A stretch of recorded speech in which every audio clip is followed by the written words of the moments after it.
Hey, hey, Jabroni. You must have a wrong number. This is Craig. So go up to the on your clean feed. Go to the bar that's your audio. All right, it says EAB Sports 1. Click on that settings wheel. All right. Okay. Now, or actually go to just kind of pop up under that. Pop up kind of some like click on it, Scotty, too, so I can see what if we were looking at it says use All right, so now browser setting go to or the both. use browser setting. That first drop menu on the left. Yes, sir. On USB audio. Okay.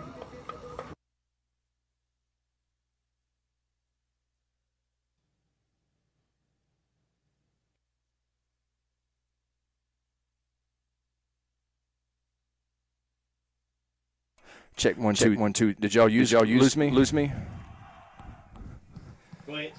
Go ahead and test it again. Check 1 2 3 4. Check 1 2 3 4. Sounds like it's overmodulating on my end. Even if it is a bunch, so up until when you just made that change, yes, your sir. audio, Yes, sir. if you're not making sure you're on USB audio, then it's just picking you up through the laptop mic, which was what was happening right till you made that change. Okay. So always need to check that to the USB audio codec. Correct. All right. Awesome. Am I sounding good now, Bobo? Well, I mean, honestly, about as well as could be expected. That's all I needed to hear. All right. Thanks, guys. All right, Craig, I'm going to give you the audio, music, and feedback now. Okay, sounds good. When your brother coached against each other, and what is that feeling? I was at Mayflower, and he was Stuttgart, and we've both been at a couple other schools since then. So I believe that was back in, if my mind serves me right, I think it was back in 2005. We look, at the end of the day, for us, it's more about the kids than anything. We've got a big kick out of this, really, when we first started doing it. It got a whole lot of publicity, and we really try to make it about the kids. I mean, because it really isn't about us. I mean, even though people like to say that it is, it's really about the players. And we're just grateful that we've been able to do this for so long. We grew up in this business. Our dad was a high school coach for a long time at Conway and several other places. So, I mean, it's kind of all we know. And I have a tremendous amount of respect for my brother. He's 3 years older than me, but he's a much better football coach, I think, than I am. And I've been blessed with a lot of really good football players, but I've learned a whole lot just me and him sitting down and talking. Thank you, Coach Bolding, for joining us. Other 6A games of note.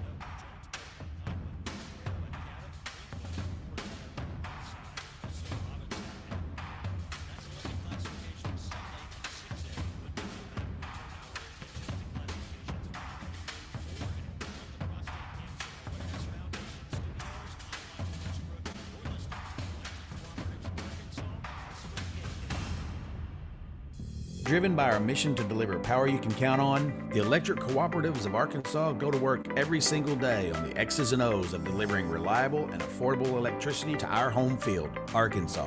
With over 2,000 employees on our team, our game plan begins and ends with their dedication across our 17 electric distribution cooperatives that cover more than 60% of Arkansas.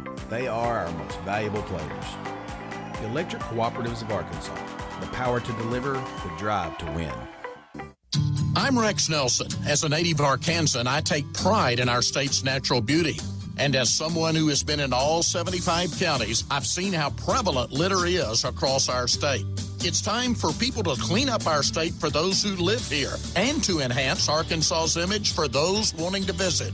Let's clean up Arkansas. Visit KeepArkansasBeautiful.com to do your part and get involved. This message brought to you by this station, the Arkansas Broadcasters Association, and the Keep Arkansas Beautiful Commission. Honey, wake up! Shh, you're gonna wake the baby. But it's Monday! So? It's a Powerball draw day! I thought those were only on Wednesdays and Saturdays. Not anymore! They're on Wednesdays, Saturdays, and now Mondays! Wait, for real? Yes! Rise and shine, baby! Let's go get a Powerball ticket! Get psyched! Powerball drawings are now 3 days a week, so get your ticket today. This is winning. Call or text 1-800-522-4700 for Problem Gambling Helpline. Money's never an easy topic to talk about, but it's a must when you have kids. I'm State Treasurer Dennis Milligan, and my office is here to make saving money for college or vocational school quick and effortless. Sign up for automatic payroll deductions into an Arkansas 529 education savings plan and help change the course of your child's life. To learn more about the Arkansas 529 plan, its investments, objectives, risks, and costs, read the official statement at arkansas529.org. Paid for by the Arkansas Section 529 Plan Review Committee. Another way to learn more about the Arkansas Delta Byways is to visit one of the Arkansas Welcome Centers in the Delta region, with locations in Blytheville, Corning, Helena, West Helena, Lake Village, and West Memphis. You can stop by and have one of the knowledgeable travel consultants help you with a customized tour of the Arkansas Delta Byways region. Check out the special Arkansas Delta exhibits at each of the locations. Visit deltabyways.com for more great ideas. This ad paid with state and regional funds. The Arkansas Prostate Cancer Foundation is reaching out to men and their families all across Arkansas. Know your stats. 1 in 9 men will be diagnosed with prostate cancer in his lifetime. Stay in the game. All men ages 45 to 75 should see a doctor to consider a screening for prostate cancer. Don't sit on the sideline. Prostate cancer is nearly 100% survivable if caught early. For more information, visit arprostatecancer.org.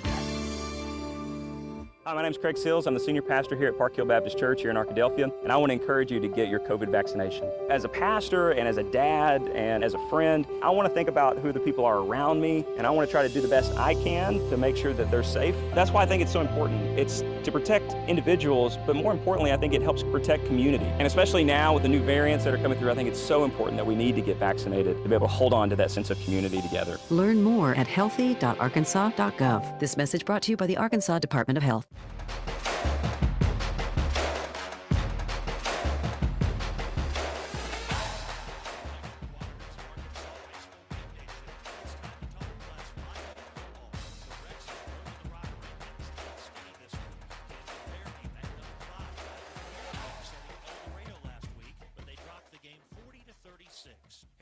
In at number 4 after a win over Mountain Home. Whitehall is ranked 3rd, Pulaski Academy 2nd, and Little Rock Christian is the number 1 team in Class 5A. As mentioned in our last segment, the Bolding brothers are playing each other this week. They didn't want to talk too much about each other. They wanted to talk about their teams. Whitehall head coach Bobby Bolden joins us now on the CenterPoint Energy studio line to talk about that 5A Aurora game of the week. Coach, after beating Warren last week 35-0, let's talk about your team. What are some of the things that they are doing well right now, and what will be some of the keys to victory against a Little Rock Parkview team? I can talk about that now. The keys to victory are going to be for us defensively. We're going to have to tackle those D1 guys they got running around back there, and we're vertically challenged as a football team. Not very big. We can run, and we are physical, but we're going to be tackling some monsters, and we don't have D1 guys.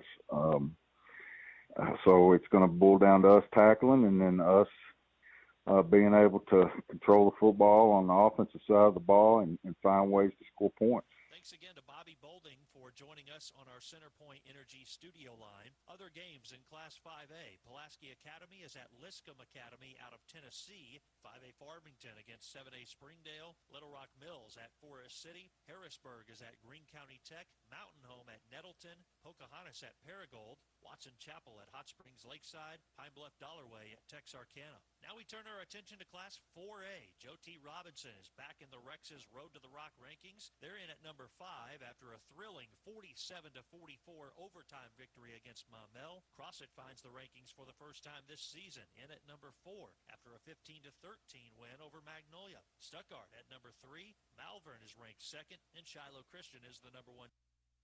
4A. Our Aurora 4A game of the week is Stuttgart at Warren. Joining us on the CenterPoint Energy studio line to talk about the game is Stuttgart head coach Josh Price. Coach, 2 wins so far over DeWitt and Star City. How do you think your team is playing at this point in the year?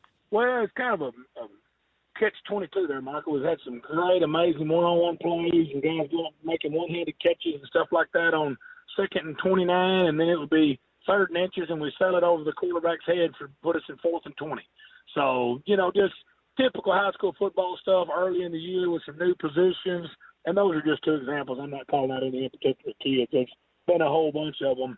We had a kind of a trap game there with Star City sandwiched in between the Battle of Arco with DeWitt and this big game we've got this week with Warren. And we didn't perform very well, especially in the first half. We were very rusty, let them throw some balls over our head, staring in the backfield. Got to the 1-inch line and jump off sides and then missed a field goal or mishandled the hold on a field goal. Just some stuff like that we've really got to get ironed out before we get into the meat of our season. And, Coach, a quick chance to brag on some of your kids. Who specifically do you see right now playing well for your team? Our defensive squad is doing an outstanding job of flying around and being very aggressive and using their speed to get to the football, and I'm very pleased to see that. Offensively, I've been very pleased with Cameron Coppins, a quarterback. He's only had a couple of bad plays per game, which as a quarterback, you'll take that because he's touching the ball every single play.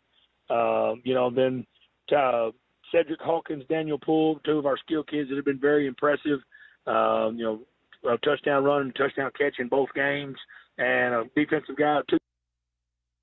Briar West and Cameron Harper have been really our go-to guys on that side of the ball, leading us in tackles and sacks and forced fumbles and things along those lines. Lastly, what are your keys to victory against this Warren team? Big deal is, Michael, we've got to go down and match their intensity. They've had this game circled since last year when they came up here, and we put a pretty good beat down on them, that week 2 game, and Mercy ruled them 36-0. Well, I don't think we'll be that fortunate Friday night, and I know our kids we're telling them all week, hey, guys, it's not going to be like last year. They're a whole different ball team, and you're going to go down and expect a 4-quarter battle.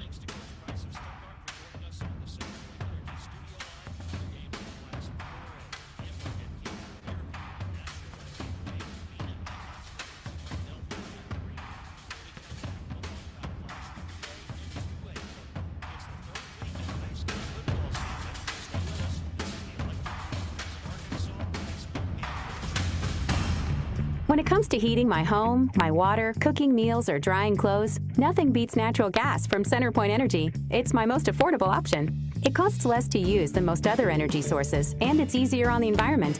So if you already have natural gas, keep it. But if you're replacing an appliance, choose it. To learn more about enjoying the benefits of a natural gas home, visit centerpointenergy.com/natural gas benefits. CenterPoint Energy. Always there. Central Arkansas's closest place to play is just 40 minutes from Little Rock at the Saracen Casino Resort. Play this month to win your share of up to $100,000 in prizes, including a one-of-a-kind BMW 230i convertible. Join Saracen's Free Players Club, and tomorrow night get your share of thousands in free slot play. Plus, don't miss your chance to be included in the drawing for that gorgeous BMW convertible custom built just for the Saracen. Tomorrow night, only at the Saracen. Vegas, Arkansas style. Gambling problem? Call 800-522-4700. The love of football defines fall weekends, and in many homes, our families. But it's a demanding sport that can cause injury. That's why UAMS Health Orthopedics and Sports Medicine is on sidelines and in locker rooms still going for good high there, Craig? schools and colleges across the state, ready to care for athletes with clinics in Central and Northwest Arkansas. UAMS Health, official orthopedics and sports medicine provider for Razorback Athletics and future Razorbacks all over Arkansas. Learn more at uams.health/team. My name is Adam Gray. I have so far. You still there, Craig?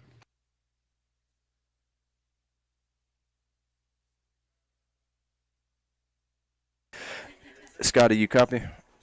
I do. Okay, I didn't know. I just unmuted my microphone, so you probably copy me now. Got you loud and clear. Just double checking. We're having some issues on the Valley View, but it's not on Randy's end, so I just wanted to make sure you were hearing me okay. Yes, sir. Hear you loud and clear. Hey, you got a good voice, man. You ought to think about going in the radio. You're not the only person that's ever told me that. Yeah, we'll be good to go now. Once the game starts, I won't be able to talk to you, so kind of keep an eye on your phone. If anything goes wrong, I'll let you know that way. Sounds good. Thank you, sir. All right, stand by. All right. It's the Hot Springs on 3. To learn more about the rich sports history in Hot Springs National Park, visit hotsprings.org. At Simmons Bank, we've been helping our customers' dreams come true since 1903. We have the products and services fit for you and the tools to help you manage your finances with ease and security. Whether you're saving and investing for the future, starting a new business, or buying a new home, we're with you every step of the way.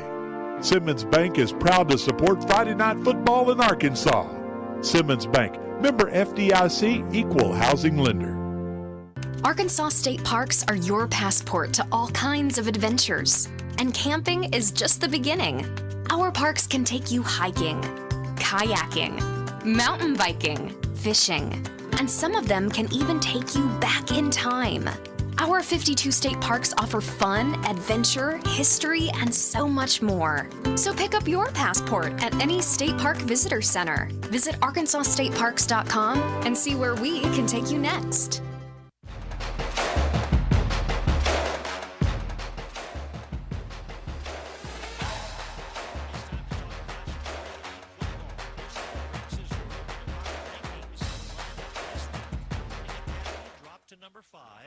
Academy lost last week to Valley View 31-30. Osceola moves up to number 4 after a 28-0 victory over Blytheville. Boonville at number 3, they took down Ozark. That was our game of the week last week, but it wasn't close. Boonville won by 30. McGee ranked second. They had a 47-22 win over DeWitt, and Prescott is the number 1 team in Class 3A. The Curly Wolves are 2-0.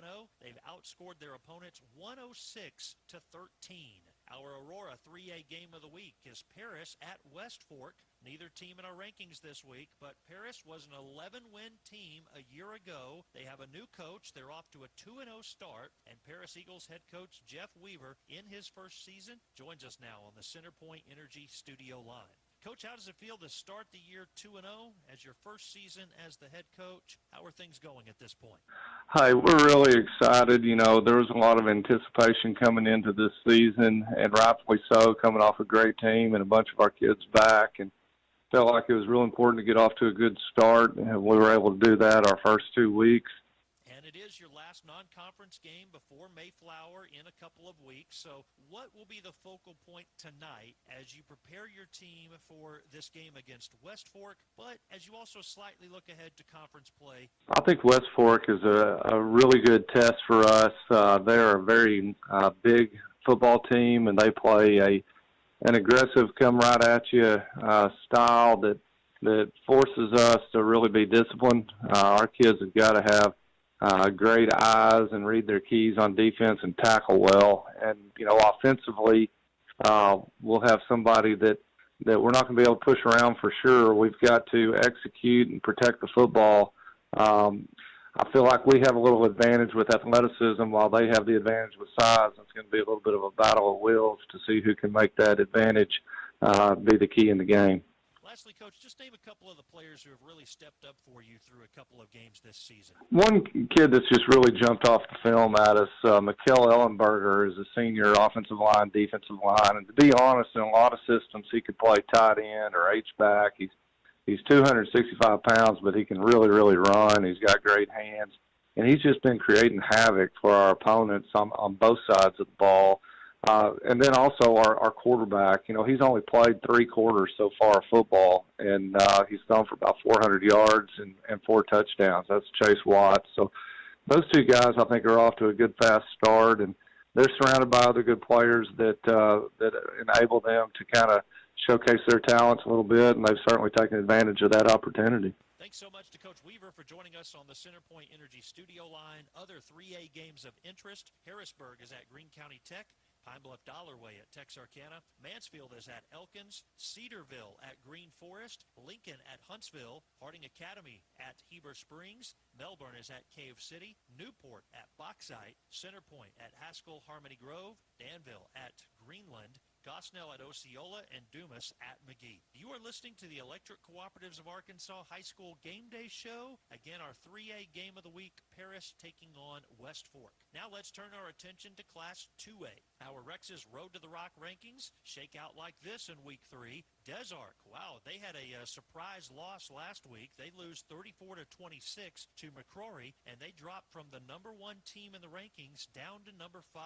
Bigelow moves up from number 5 to number 4. They had a 54-32 win over Carlisle last week. Clarendon sits in at number 3. They beat Barton a week ago, 34-22. Fordyce is the number 2 team in the Rex's Road to the Rock rankings, and the number 1 team is McCrory, jumping up from the 3rd spot. Our 2A game of the week is 1-0 Clarendon against 2-0 McCrory. Other Class 2A games, Hackett is at Panama, Oklahoma, Foreman at Westville, Oklahoma, Carlisle at Central Arkansas Christian, Salem at Dover, Marked Tree on the road at Manila, Conway Christian is also on the road at Atkins, Perryville will be at home. They will welcome in Bigelow, Bison also at home. They take on Eagle and Clarendon is at Gordon.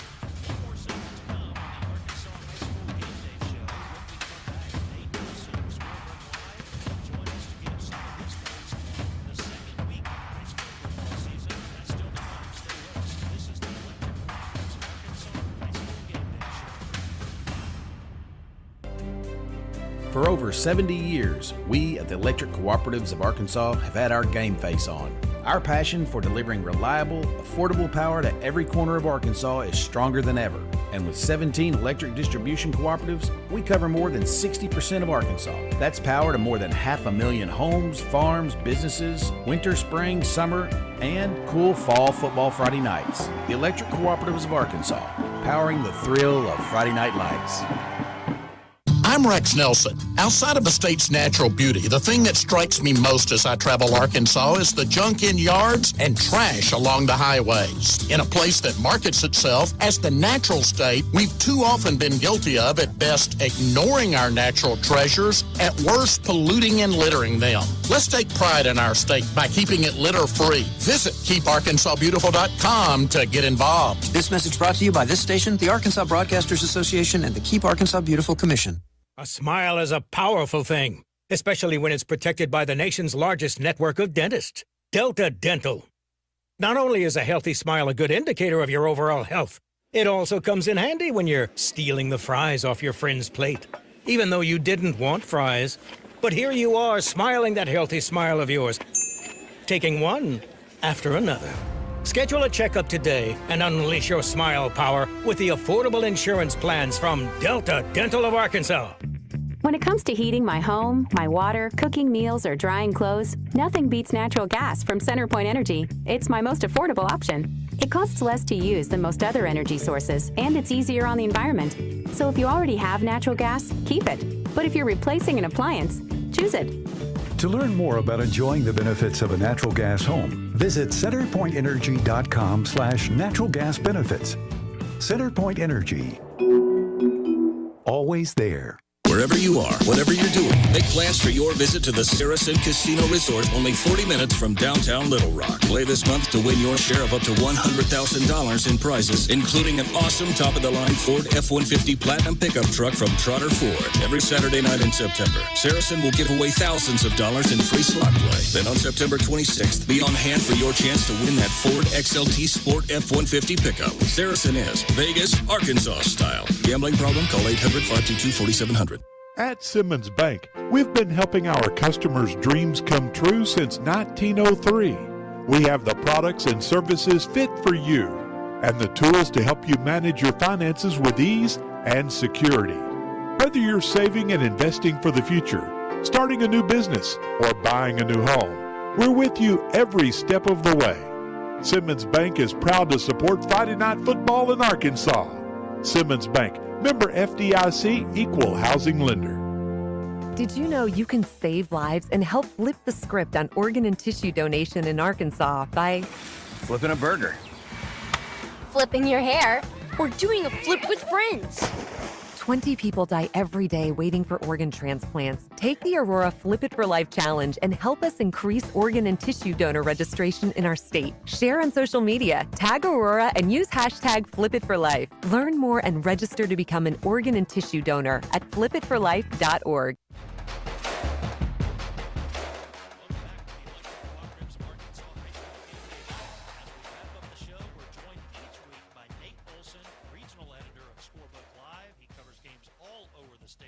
Arkansas. He's even attended a couple of junior high games, I believe.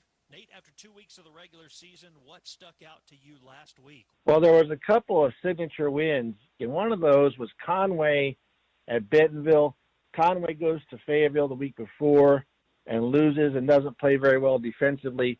Comes back a week later against a Bentonville team who beat a top team in Missouri the week before and forced 4 turnovers, including a game-sealing 44-yard fumble return late in the ball game. That was a surprise to me, Michael. I did not think Conway would win that game.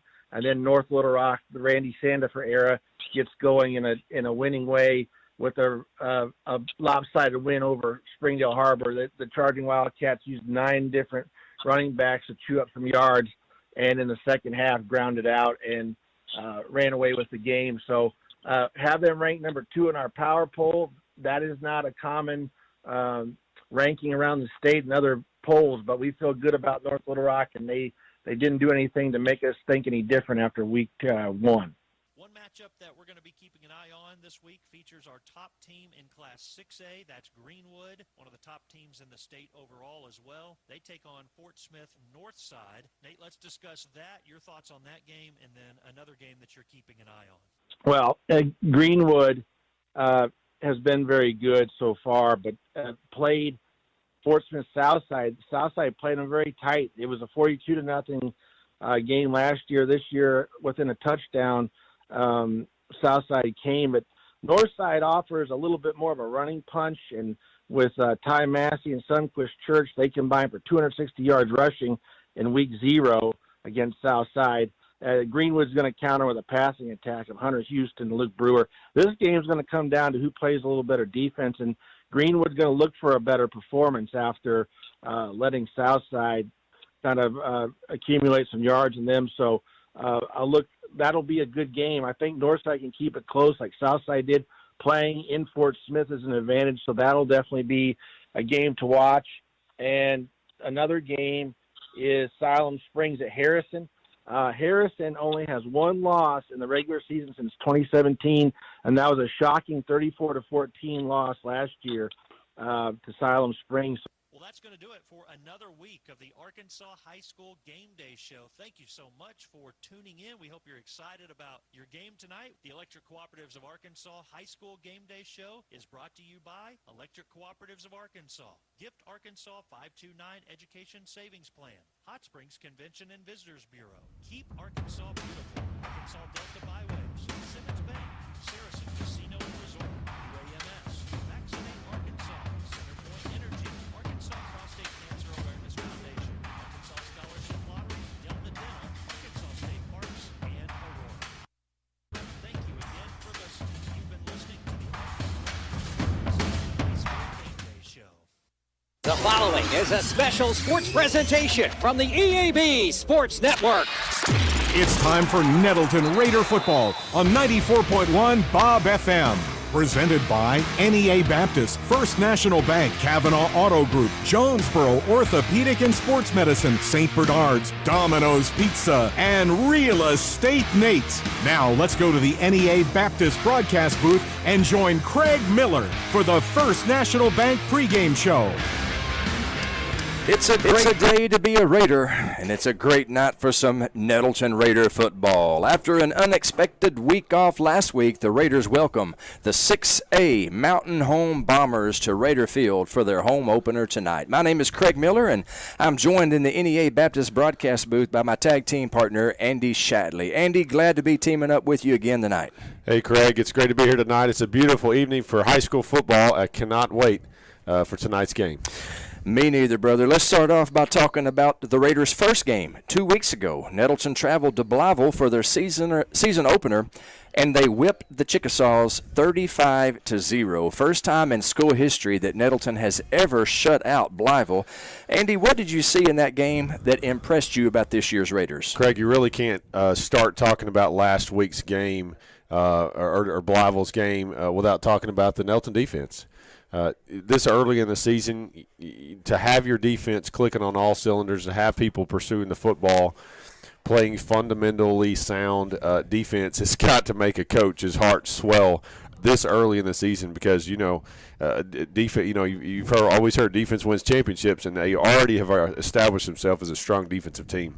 There's a thing about old sayings. Old sayings become old sayings because there's something to them. That's right. And defense wins championships. That's an old saying. It got that way because there's something to that. And boy, the Raiders did look good defensively last week. Coach Alan Johnson came over from Arkansas State University, and man, what a difference he has made in this program and in this team. His defensive unit looked strong last week. Well, I'll tell you, Nettleton is super fortunate to have somebody of that caliber come onto their high school program and bring that type of approach, the type of disciplined approach to the defensive side of the ball. They run to the football. They play solid fundamental assignment football. They tackled really well.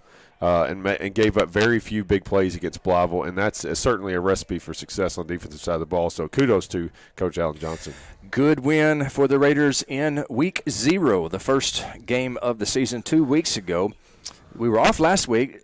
Pocahontas had to cancel due to COVID-related issues. We will be playing them next week. Tonight, the Raiders welcome a familiar foe to Raider Field, the Mountain Home Bombers. Now, Andy, I know you are like me.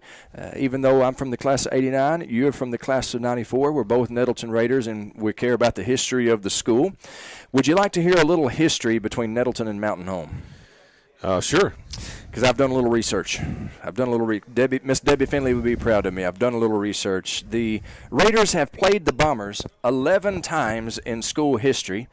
They've won 7 and they've lost 4. These two teams first played in 1973. Mountain Home won that one 21-0. The Raiders got some revenge in their 1976 return match, beating the Bombers 16-6. I was born in 1976. That's a great thing to happen. The bicentennial year, bicentennial baby.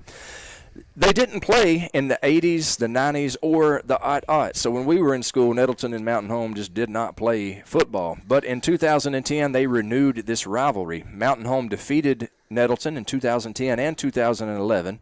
We took 3 years off, and then Coach Stephen Hampton, he has scheduled Mountain Home every year since then. And Nettleton has owned the series. We beat Mountain Home 6 straight times from 2014 to 2019, but last year was a far different story. Mountain Home took out 6 years of frustration on the Raiders, snapping a 23-game losing streak as they turbo-clocked us 41-7. That was then.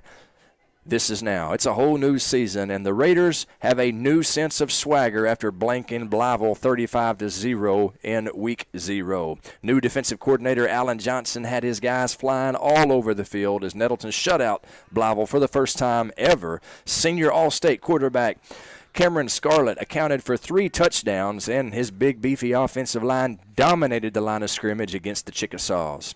I have to say, though, they have a tough task ahead of them tonight. Mountain Home is a good high school football team.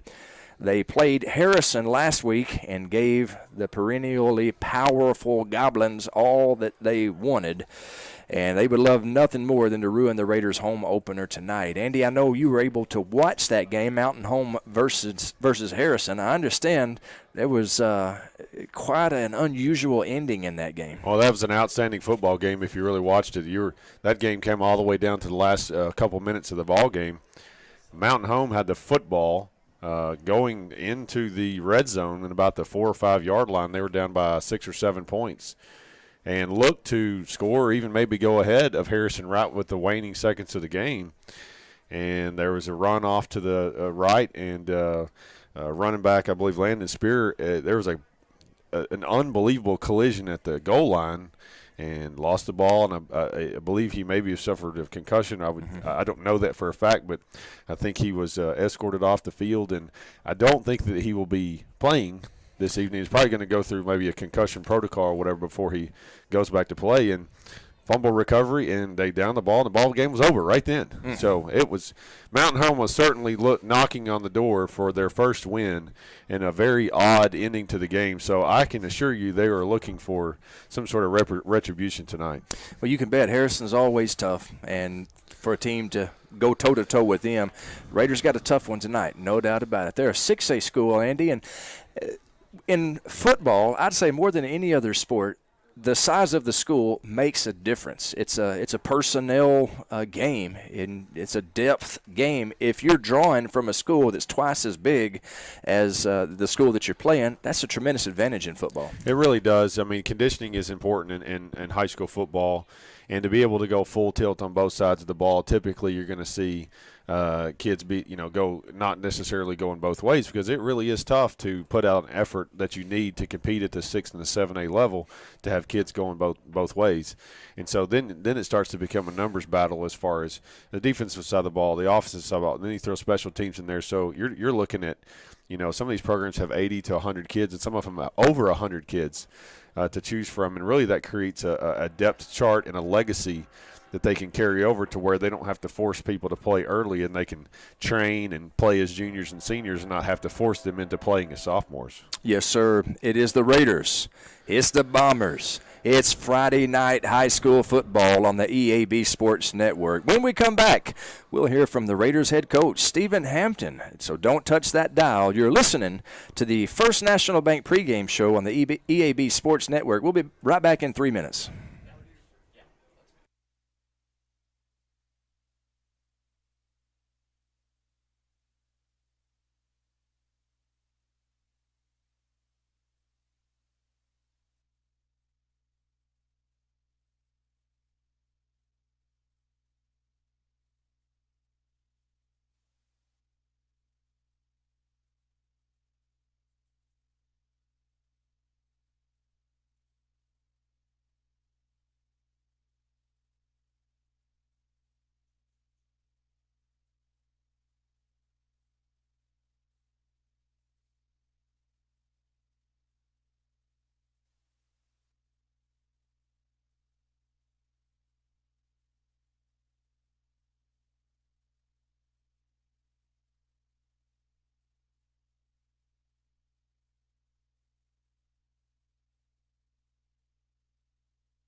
Trey, we are the experts at finding solutions for even the most demanding shipping situations, and our experienced staff can help you choose the best option. So if you need to go to the post office, then FedEx, or all the way out to and then get that international shipment to DHL, you can do it all in one fast, convenient, and friendly place. Pack Mail.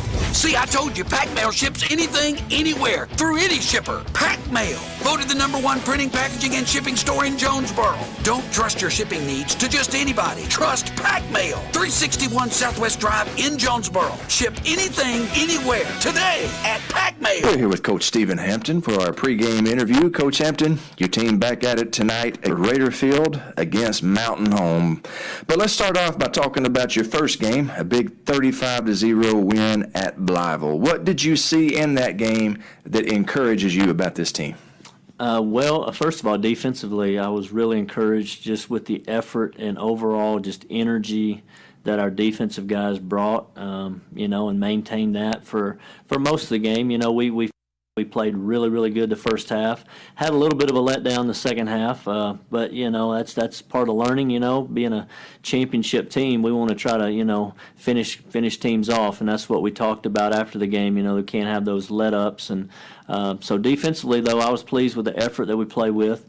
And then offensively, just pleased with our offensive line. We know that's going to be one of our strengths, and I felt like those guys opened up, holes for our running backs, and just did a nice job in the run game and protecting the quarterback. Let's talk about your defensive standouts. I don't know if you were aware of it or not, but that was the first time in school history that Nettleton has ever shut out Blyville. So we'll start off on the defensive side of the ball. Who are some of the defensive standouts from the first victory? Well, our defensive player of the game was Blake Brown. He had 4 tackles for loss. 3 of those were quarterback sacks that came on all on consecutive plays. And just had an outstanding game. Orion Pugh was our leading tackler overall as far as total tackles. So those 2 at the linebacker position, and then I thought our defensive line, really all those guys, Pegram, Javante Wallace, Colin Salas, all of them, really played, really well and got after the quarterback. Let's switch to the offensive side of the ball, Coach. Offensive standouts in the game against Blyville. Well, Kobe Bradley was our offensive player of the game. Had 13 carries, I believe it was, for 98 yards. Ran the ball really well. And then I think our offensive line as a whole, Orion Pugh came in and ran the ball well, scored a touchdown. So I was really pleased with those guys and how they ran the ball. And then, of course, Cameron. It's kind of a low-key night for him. He wasn't called on to run the ball very much, but he threw the ball efficiently. Had a couple of touchdown passes, so I thought he played nice game. Let's switch gears and talk about special teams, Coach. Who was your special teams player of the game? Jaden Brown was our special teams player of the week. He had 2 solo tackles on kickoff cover, actually forced a fumble on one of those, and then he had 2 kickoff returns for, it was close to 50 yards. He was right at 24 yards a return, so he was our special teams player of the week. Awesome, and I do want to publicly apologize to Jaden Brown. He had a big hit on a kickoff, and I mistakenly gave credit to Dorian Tucker for that hit. So, Jaden Brown, here's your public apology. I know that Jaden will probably appreciate that. Yeah, I'm sure he will. You can't take away a tackle from him and a forced fumble. Those guys are, they're a little stingy that way. Absolutely. Coach, there's no such thing as a perfect game. I know you won 35-0 against Blyville, but no such thing as a perfect game. What are some things that you saw in that game that you know that your team needs to work on? Number one, offensively, ball security. We put the ball on the ground a couple of times. And really, one of those, it was stretching for the goal line, and we tried to emphasize, keeping the ball secure, keeping it tight to our body. We don't want to stretch there. And then penalties offensively, putting ourselves behind the chains, really the pre-snap penalties, false starts, things like that can be, alleviated. And then defensively, really we've emphasized containing the quarterback. We're going to try to bring pressure, and it's very important for our defensive front to understand where that pressure is coming from, because the other side's got to be the contain. And we kind of let the guy, get away from us a couple of times. So we got to be better at that. Yes, sir. Coach Stephen Hampton in our pregame talk. Coach, your team had an unexpected week off last Friday night, COVID-related reasons, and we sure hope that our friends from Pocahontas are doing better and healthy and going to be able to play next Friday night at Raider Field, which is where the game has been rescheduled to. Bye week was going to be, week 3. Now then, actually, bye week was last week. Do you think that change helps you or hurts you going into conference play? Well, we were disappointed, when we got the news that we weren't going to be able to play. But really, we kind of took a different approach. Fortunately, we found out early in the week, and normally during a bye week, it's a time to heal up. But since we only have one ball game, we really didn't have any bumps and bruises. So we took it as an opportunity to really get after it a little bit. We had some thud scrimmages on Tuesday, Wednesday. Tuesday being drives, open field drives, thud scrimmage. Wednesday, a red zone thud scrimmage.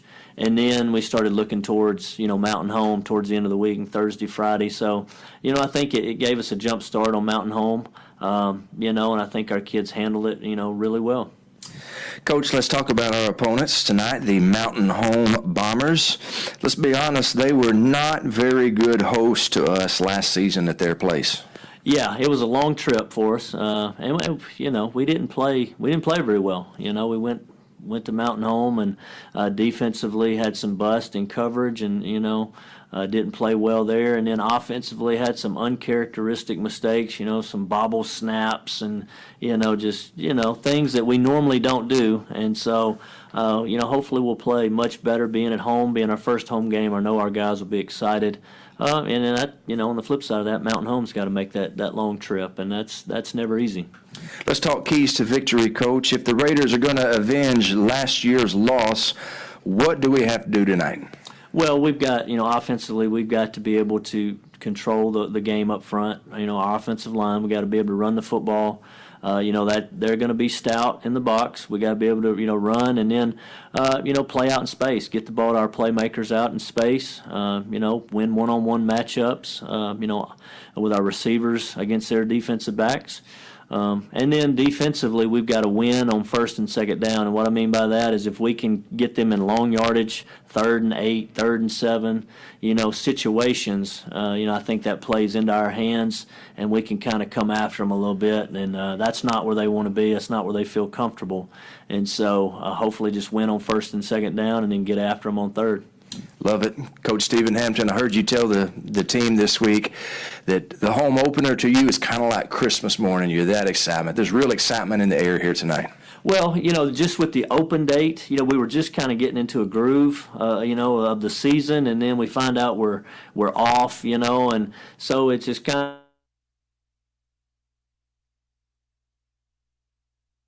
and anxious to play again, and it's like Christmas. You're anxiously awaiting. You can't wait for Friday to get here. It's here, and we're looking forward to it tonight. Coach, thank you so much for your time, and let's go get a win tonight. Let's do it. Go Raiders. Raider pride, brother. See Placid Tire Service for the right tire at the right price right now. Placid Tire Service is the area's biggest selection of in-stock tires at the lowest price. While others are searching for tires to order, we'll get you fixed up with a great set of tires and back on the road in no time with our 4 tires, 1 hour guarantee. Plus, we make the purchase easy on your budget with our Placid Tire Service card or no credit needed financing options. For the right tire at the right price right now, the choice is easy. That's Placid Tire Service. This is Keith Baird with the Baird Auto Group. There's nothing that brings our communities together like high school sports. No matter what the scoreboard says, it's a winning feeling just to be a part of it. At Baird, we want you to have the feeling anytime you come into one of our dealerships. Good credit, bad credit, no problem. Don't buy anywhere else until you shop at Baird location near you. Don't get a bad deal, get a Baird deal. Because why pay more? Saving service, great selection too. Baird does it all for you. You raised your family here, did every July 4th here, refinished the floors here twice, sized up your daughter's boyfriends here, waited in the doorway all day when your son was coming home on leave. This place has given you all you've dreamed of, and now it's giving again, in the form of a gourmet kitchen and the quietest dishwasher known to man. Realize your dream with a home equity line of credit from Simmons Bank. Dreams realized. SimmonsBank.com. Member FDIC, equal housing lender, subject to credit approval. Trust your heart to better care at NEA Baptist. Better access means communication with your award-winning cardiac team anytime, anywhere with the MyChart app. Better technology means leading the state with new treatments and interventions right here in Jonesboro. Better is an integrated team of experts at your service when seconds matter. Your heart deserves better. Find it at NEA Baptist.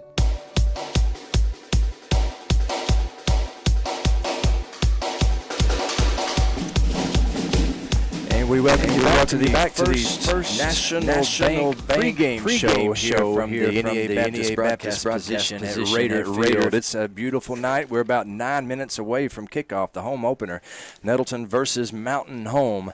The captains are lining up and getting ready to meet at midfield for the coin toss, and we'll be having some high school tackle football in just about 9 minutes. My name is Craig Miller. I'm joined by my broadcast tag team partner, Andy Shatley, and we're going to bring you the starters for the Raiders tonight. We'll start with the offense, starting at quarterback, and that is the All-State senior Cameron Scarlett. And Andy, Cameron had quite a game against Blytheville a couple of weeks ago. You know, Cameron really did a good job of controlling the offense and making sure they had positive plays. There was a couple of times they put the ball on the floor, but for all intents and purposes, for the entire game, he looked like a senior. Handled the offense well. They moved the ball down the field. He had 39 yards passing or so, a couple of touchdowns, a couple of long ones. Put the ball in the air, pushed the defense pretty good with Jaden on the outside, and then Kobe Bradley certainly opened up the running for Kobe Bradley. Yeah, the Raiders had, I think, 300 yards of total offense last week. About 270 of it was on the ground. So mainly a run-oriented attack last week. But Cameron Scarlett accounted for 3 touchdowns, and that's exactly what you expect out of the All-State quarterback. In the backfield, starting at running back, is number 13, Kobe Bradley. And that young man had a heck of a game last week as too. And he really did. He almost crested triple digits as far as yardage, 13 carries, 98 yards, and 1 touchdown. He had one nice run down the sideline, really took off, and he certainly got some legs. And I can tell you, if Mountain Home lets him get loose tonight, he'll run all over the field tonight. No doubt about it. I'm doing the math in my head. 7.5 yards per carry. That's pretty good. That is pretty good. Anytime that you're averaging over 5 yards a carry, then you're getting first down in 2 downs, and that's a pretty efficient offense right there. I did the math in my head while I did it on the calculator on my phone. So yeah, I saw it written down on the piece of paper right here. Yes, I was trying to make Jim McDaniel proud of me. He watches. Oh man, Mr. Mack. Mr. Mack, the greatest math teacher ever. Phenomenal. And he listens to our broadcast. I was trying to make him proud of me, but Andy told the truth. So Caleb Tedder is getting the start tonight at tight end. Now, the big tight end, DJ Willis, I know you were impressed with him last week, big number 25. He had his wisdom teeth cut out, and so he hasn't been able to practice this week. He's going to play, but Coach Hampton said go ahead and put the sophomore Caleb Tedder down as the starter. So that's an outstanding opportunity. You never know when your number's going to get called, especially being a sophomore. I'm sure he's going to be excited to strap it up and make a couple hits. So we'll all eyes on him to see how he does early in the game. Speaking of his number being called, he's wearing number 89 tonight in honor of the best class to ever graduate from Nettleton. Well, he's got that going for him already, so I feel good about it. I hope he gets a lot of action. I can't wait to call that number tonight. Caleb Tedder, the sophomore, getting his first varsity start. Other wide receivers, number 8, downtown Jaden Brown, the transfer from Osceola. He did not disappoint in his first game. No, he really runs well. He catches the ball well. He's going to be something to watch this season as Nettleton attempts to modify their offense into a little bit more of a passing game to stretch the defense, because if you're going to be able to run consistently like they want to do to control the game, you have to go and push the field, and Jaden can certainly do that. He can run, and he can really put some pressure on defenses deep. He was also named the Special Teams Player of the Week last week. He was our kickoff return guy. He averaged more than 20 yards per kickoff return, and he had a big hit on a kickoff. And, Andy, I need to publicly apologize to him once again. I gave credit to Dorian Tucker, but it was, in fact, downtown Jaden Brown who made that big hit. He's starting at wide receiver. Also starting at wide receiver for the Raiders is Ken Warren McShann and Savion Pretty Boy Floyd, who had a fine touchdown catch on a wheel route last week. Savion Floyd made a great play on that one, Andy. Yeah, that's as a quarterback, I absolutely love that play, and we actually saw them try to go back to that again, but that wheel play out of the backfield, when you combo your wide receiver and your running back, you set that play up as a quarterback, and, man, when you set it up and the offensive coordinator calls at the right time, it is wide open, and that's exactly what they did, and they'd hit him running right down the sideline for a touchdown. The offensive line, it doesn't matter how good your receivers are, how good your quarterback is, or your running backs are. If your offensive line doesn't block, it's all for naught. So we'll give a shout-out to the big offensive line for the Raiders.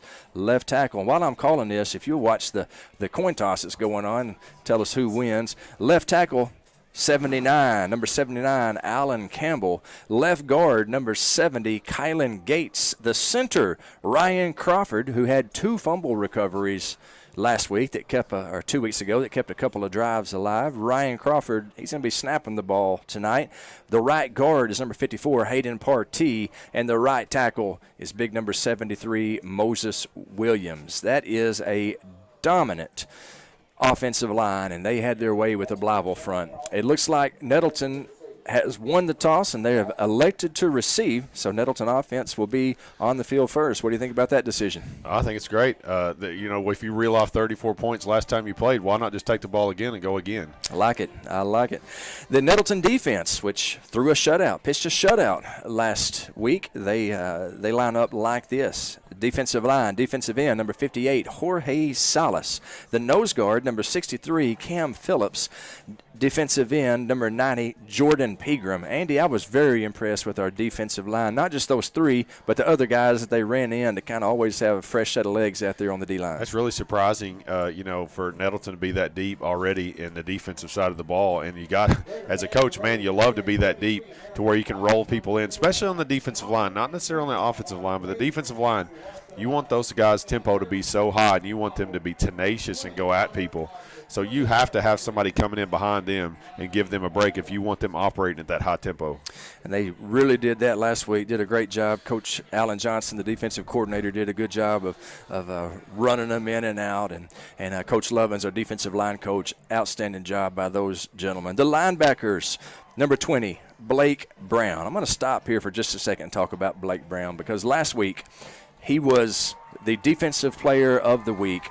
6 tackles, 3 sacks, 4 tackles for loss. It was just an incredible job by Blake Brown. Yeah, it really was. The linebackers really kind of told the story of the defense. They ran around all over the field and made tackles all over the field. So, I mean, they were the kind of the backbone of the defense. The other linebackers, Orion Pugh, who had a huge game last week, 8 tackles, 1 sack, 2 tackles for loss. He also rushed 4 times for 39 yards and a touchdown. Orion Pugh, the middle linebacker. Jamie Morris, he had 6 tackles last week. He starts as one of the linebackers as well. Outside linebackers, Halon Willie, Cortez Smith. Cornerbacks, Markellen Barber and Juan Badillo. And the starting safety is Dorian Tucker. That is the Raiders' defensive starters. We're about a minute and a half away from kickoff. I do want to say that if you saw on the feed the Raiders running out with American flags, 33 American flags that the Raiders were carrying on the field tonight, 13 of them in honor of our brave Marines who lost their lives in the terrorist attack in Kabul, Afghanistan. And 20 of those flags were to commemorate the 20th anniversary of the terrorist attack of 9/11. And so love to see our alma mater honoring our great nation in such a wonderful way. Well, I tell you, Craig, and I hate to interrupt you during the lineup, but when they came out, man, I just got chill bumps right there. If you're an American and you know what the price that some of our soldiers have paid, that you can't help but the respect and the honor and to commemorate their effort, to fight on our behalf. We can do this today. So that was awesome. No doubt about it. We live in a great nation because of men like that. A nation where we can watch some high school football. Number 86, Jack Sheener. He's on to kick off, and we're just about to get underway here at Raider Field. Back deep for the Raiders is downtown Jaden Brown and Keandre Pope. It's a short squibbler. It's fielded at the 32-yard line by the Raiders. Number 89. By number 89, Caleb Tedder, and the Raiders will take over 1st and 10, their own 32. That's where we're starting. We didn't have to wait long before you got to call the number 89, the first play of the game. That's awesome. Yes, Caleb Tedder. We're in number 89 in honor of the best class ever. Nettleton will be moving from right to left on your radio dial. Cameron Scarlett in the gun. Kobe Bradley in the backfield with him. One receiver split up top. One receiver in motion. That is a rush by Cameron Scarlett. He bulls his way to the 39-yard line. That's going to be a gain of 7. We'll call it a gain of 6. It'll be 2nd down and 4. That's certainly a nice job to open up the offense. A little RPO and pulled it.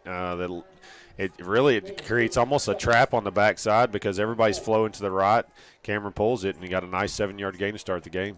Scarlett from the gun. He pulls it again. Pass intended for Jaden Brown is incomplete. That'll bring up 3rd down and 4. Yeah, that play was really dead from the start. Nice job of the strong safety here from Mountain Home number 10. I'll have to get his number here in a second. Yeah, Moses Adams. Yeah, he sniffed that out in a heartbeat, and there really wasn't anything there, so it's a good job throwing it away. So the Raiders will have it 3rd and 4 from their own 39-yard line. 11:27 on the clock. We are scoreless here in the first quarter. From the gun, and we're going to get there's a flag on the play. That's going to be offsides on Mountain Home, and that's going to be a 1st down, Andy. Well, that first series, you'll take anything you can get, and if the defense is going to give you a gift of 5 yards, certainly take it. Move the chains. Anytime you can move the chains on the first series and have put a nice series together on the offense, you got to feel good about it so you can run your plays. 1st and 10 for the Raiders. They are at their own 44-yard line.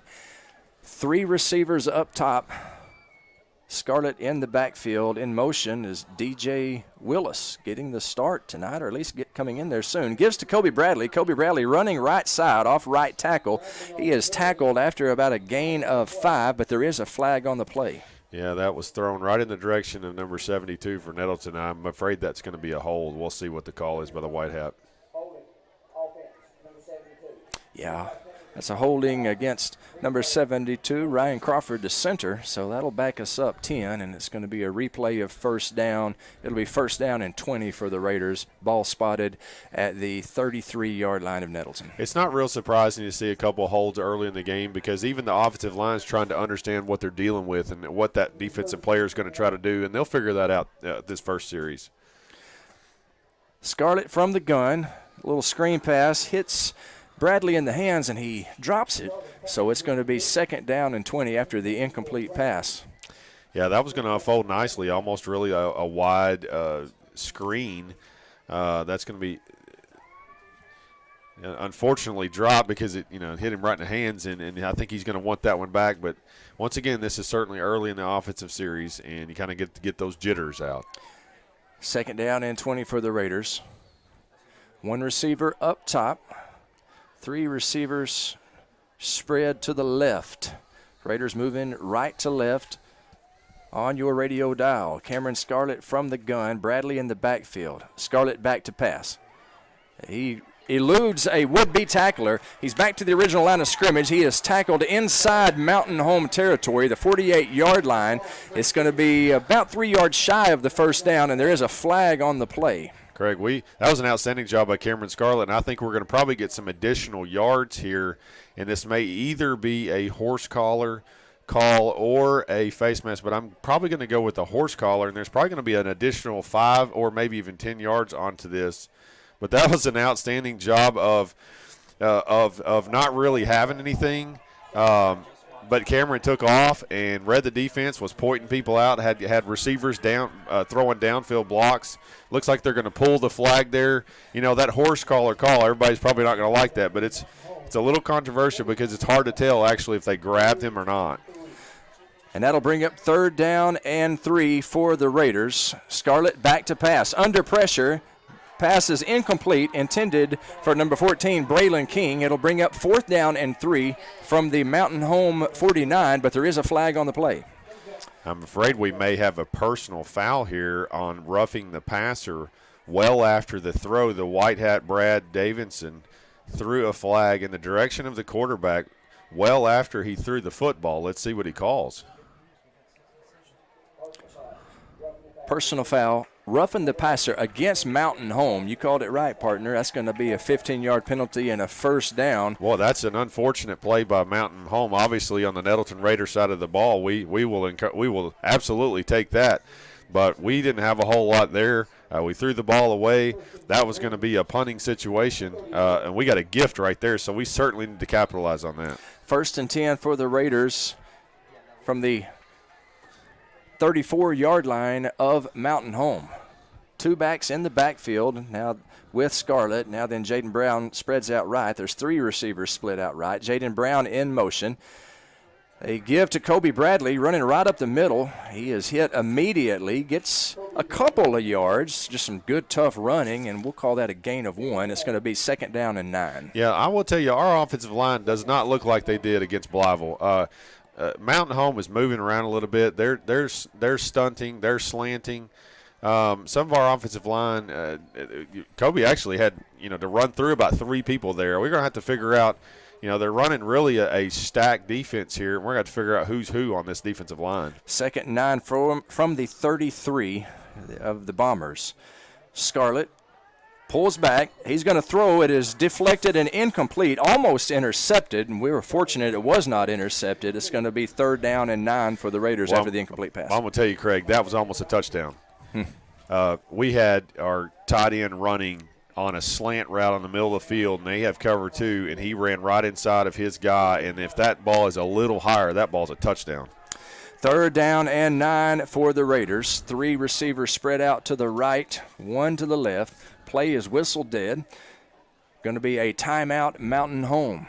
Well, they had 12 men on the field. I don't know if we were fixing a snap or they're going to call a illegal substitution, but I think they're going to give them the timeout. We will take the timeout with them. We'll take a 30-second break with 10:19 remaining in the first quarter. We are scoreless here at Raider Field. You are watching and listening to Raider football on the EAB Sports Network and Nettleton Television.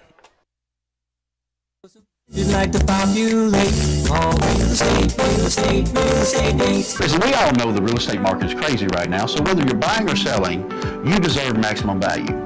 You want real market knowledge. You want real negotiating power. You want real results. You need Real Estate Nate. Give me a call. I got you back. Oh, real estate Nate. Call today. Real Estate Nate with Halsey Thrasher Harpole Real Estate Group. 870-261-3927. Beautiful night at Raider Field. So glad that you're hanging out with us wherever you may be. 10:19 remaining in the first quarter. We are scoreless. Nettleton's first possession, the first possession of the game. And it is 3rd down and 9 for the Raiders on the Bomber 33-yard line. So big 3rd down conversion play coming up here early in the first quarter. Craig, what I'd already talked about, the offensive defensive line, I think the key to this game, already seeing this, is going to be see how these offensive defensive line handle each other. Scarlett back to pass, looking deep, throws over the head and incomplete. He was trying to find Jaden Brown on the near sideline, and it's going to be 4th down and 9 at the 33. And, Andy, I would assume we're in 4-down territory right here. I believe the Raiders are going to go for it. And I will say this, kudos to the offensive line there. Cameron had all day long on that one. So that's something I'll look back to as a coach as far as the package that we had there. And really, you've got everybody in, which is a full protection here, trying to protect your quarterback. So you may actually see a quick kick here, but I don't know if they're going to go quick kick or they're actually going to throw this. 4th and 9 from the gun. Cameron Scarlett, he is going to pass, looking downfield, throws incomplete, intended for Jaden Brown, just a little bit low, and so a turnover on downs. It will be Mountain Home ball on their own 33. The Raiders unable to complete on the 4th down conversion. Well, that was real close. You did a nice job of Cameron extending the play, scrambling to his left, trying to find receivers, get them moving. It's a tough throw. You're moving to your left as a quarterback, and you're trying to throw to somebody who's also moving right to left. That is probably one of the toughest throws to make as a quarterback. It was close, but Mountain Home certainly put up a nice defensive stand there. So Mountain Home will take over 1st and 10 here in this scoreless game. Cade Yates is the quarterback. He pulls and is going to throw downfield. It is complete at the 45-yard line, and number 5 is off to the races, and he will score. First play from scrimmage, and number 5, Dylan Drury, scores on a long touchdown pass from Yates. Yeah, we were back there and we had that covered. Unfortunately, our secondary tried to jump that throw and just missed the throw. Both of them tried to make a nice play on the ball, but they just judged it short and went right over the top of them. And that is a long play to start the game. That's an unfortunate play there. It's still early in the football game. A lot of football to be played here. The point after attempt is up and good. So with 9:58 remaining in the first quarter, your score is now Mountain Home 7, Nettleton 0. And, Andy, that was not the kind of start that we'd like to see as Raider fans. No, you never know what's going to happen in the first series. Lots of crazy things can happen in the first series. You try to script your first series. You want to see your personnel grouping, see how they're going to line up against your offense and defense. You want to see what they're going to try to do to you. So most of your surprises are going to happen in the first series. That's fine. Let's see what they're going to do. How are they going to come out? How are they going to come at us? But here's the deal. You come out and you score on the first series, that's fine. Now we know what you're going to do, and now we play football. Well, the Raiders in an early hole here as Mountain Home strikes on their very first play from scrimmage. So the Mountain Home kickoff team out on the field. They are kicking left to right on your radio dial if you're listening to us on Bob FM 94.1. If you're watching on YouTube, youtube.com/Nettleton TV, and you know they're moving from left to right. On to kickoff is number 86, Jack Sheener, back deep downtown Jaden Brown and Keandre Pope. It's a little short kick fielded at the 32-yard line, and I believe that was fair caught over there by Nettleton's number 11, Halon Willie. So the Raiders will take over 1st and 10. Once again, their own 33-yard line.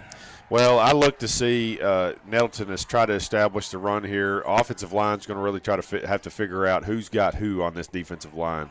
It's time to really show what our offensive line can do, especially what they did against Blytheville, is for control the line of scrimmage. So I look to see them reestablish the line of scrimmage in this series. Raider student section coming alive, chanting, "Let's go Raiders." Had a great pep rally today, trying to get behind their team, inspiring the Raiders. Scarlett from the gun. He gives to Kobe Bradley. Bradley hit in the backfield, and he's going to be tackled for a loss. Tackle made by number 34, Gage Lindsey, and that's a loss of 3. It's going to be 2nd down and 13. Yeah, you got a couple of Mountain Home bombers in the backfield pretty early in that play. I'm going to start kind of really watching to see what the defensive line's doing here, if they're stunting, if they're twisting on us. But our offensive line, they manhandled Blytheville, and it almost looks like they're stunned at the athletic ability of Mountain Home on the defensive line. So they're just going to have to settle in and figure out what they're dealing with here and start putting hats on hats. Ball on the right hash, on the top hash. Scarlett in the gun. Kobe Bradley standing to his right. This time Scarlett pulls, and he is met at the line of scrimmage by a host of bombers. He's still battling forward, and it looks like he might have got to the original line of scrimmage. We'll call it a gain of 3 for the tough running Cameron Scarlett. It's going to be 3rd down and 10 for Nettleton. Well, on that play, they pulled the entire left side and really tried to double everything on the right side. Cameron, instead of waiting for those blocks right there, really saw a hole up the center and just took off and got some nice hard 3 yards. So, once again, offensive line is going to be key. 3rd and 10. Scarlett to pass. Looking downfield. It is complete to downtown Jaden Brown right on the oval end. That's a 1st down for the Raiders. A gain of about 14. And is there a flag, Andy? Is that? Yeah, we have a flag back in the area of the quarterback again, and it's going to either be a roughing the passer or a hold. So it's going to be back here close to the quarterback, and looks like he's signaling holding against the Raiders. Yeah. So that will negate the 1st down throw. So it'll be a replay of 3rd down from 10 yards back. It'll be 3rd down and 20 for the Raiders, and that's an unfortunate turn of events. It is an unfortunate turn of events, but you also have to go off to the positives. You had a quarterback drop back. You had some nice time, and he's put a nice ball on a wide receiver coming across the field. That's what we're going to have tonight. So hopefully you can play off the momentum of a positive play there, even though it was a penalty. Scarlett to pass on 3rd and 20. It is nearly intercepted, but complete right at the line of scrimmage, and it is complete to number 3, Kobe Bradley. No gain on the play. It's going to be 4th down and 20, and we nearly had an interception right there, Andy. Well, yeah, but I can also tell you that if that ball is completed, it's a touchdown. There was 0 people on that side of the field. It was a slip screen to the right. We had all 3 or 4 of our linemen pull out to the right, and the field was wide open. And I don't know if we're going for it here on 4th down. I'm sure we're punting. punting. Or if we're going to do a quick punt here. Yeah, that's kind of how the Raiders do things. Scarlett's about 7 yards back deep, and just a little quick punt. Man, he gets an awful lot on that thing.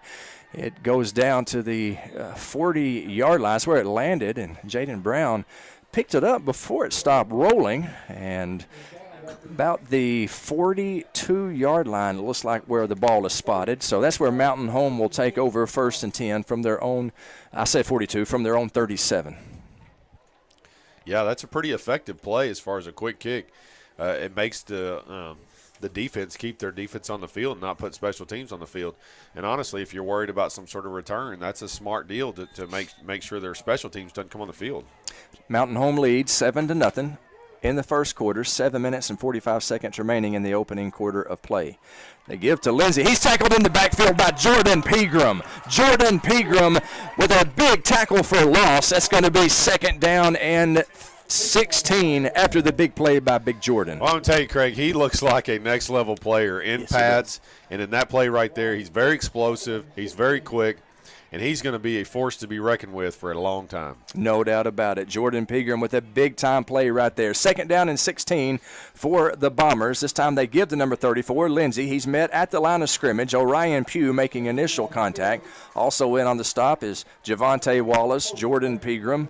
It's going to be a short gain. We'll call it a gain of 2, so it'll be 3rd down and 13 for Mountain Home. They lead the game 7-0 with 6:57 remaining in the first quarter. Well, you have 2 plays already where Nettleton says you're not running the football on us. And so obviously we're going to have to make sure that we know what we're doing in the secondary, we know who's got what, and we keep our eyes on the wide receivers.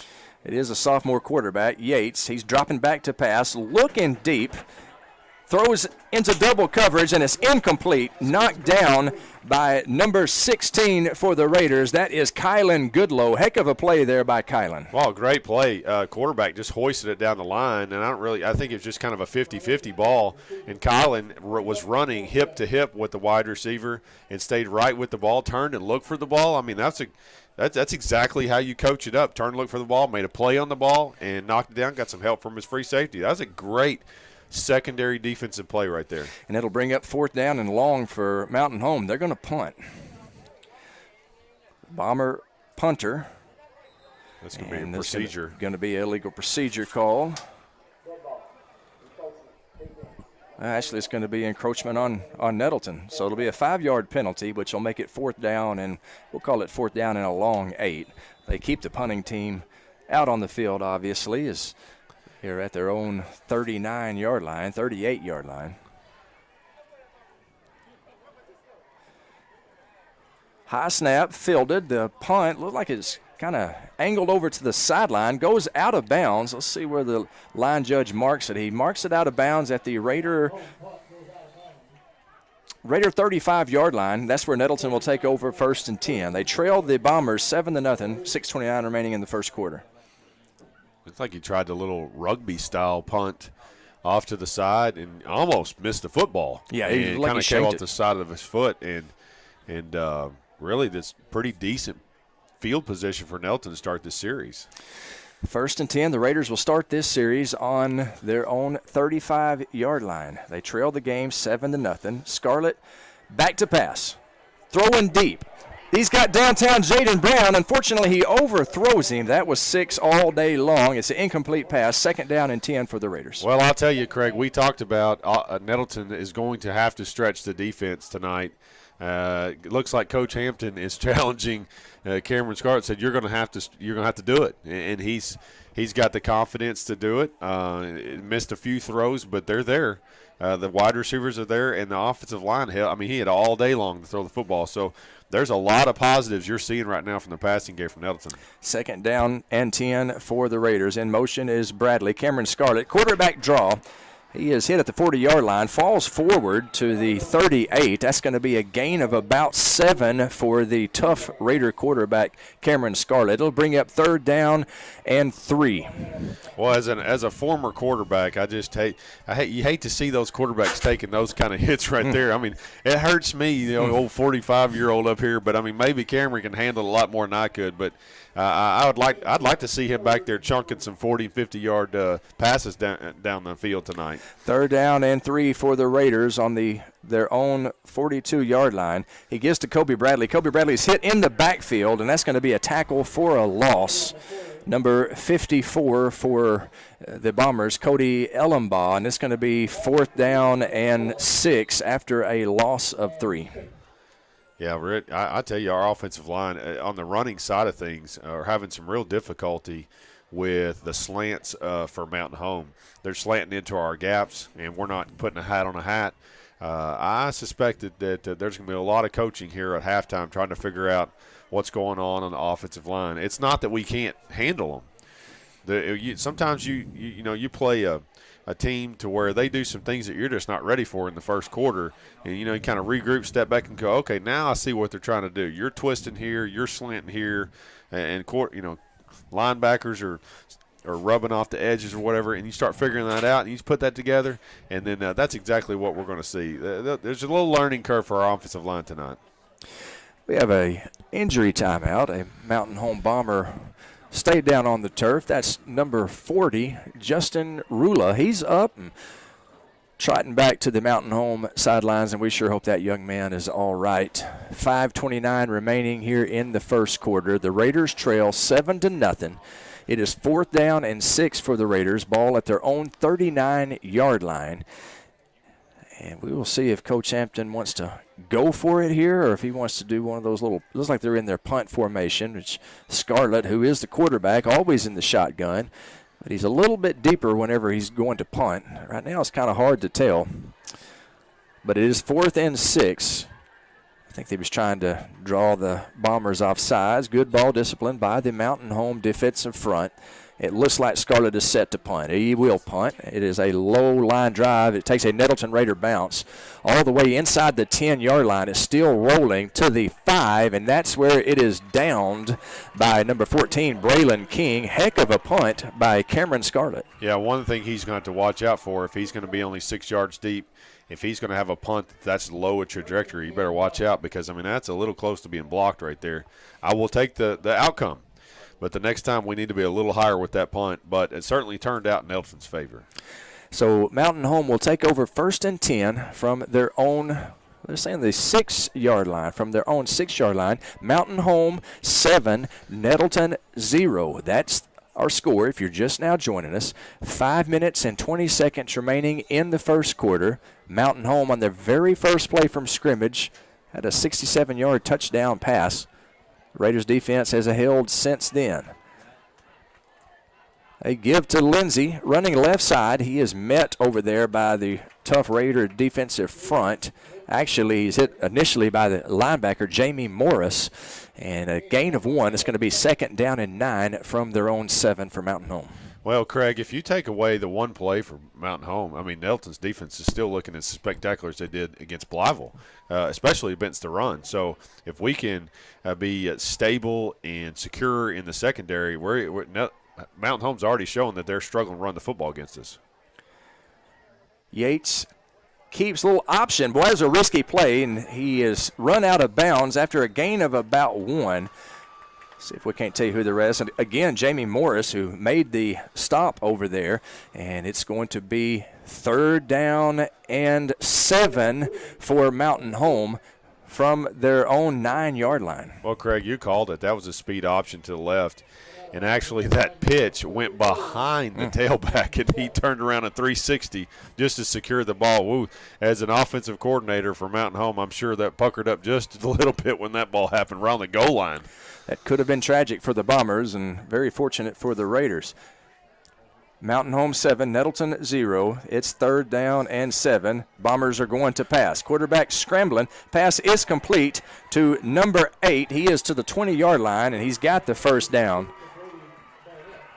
So 1st down Bombers as Cade Yates hits Brady Barnett, and he runs for enough yardage for the 1st down. It'll be 1st and 10. That was a really good job by their quarterback. He made something out of nothing.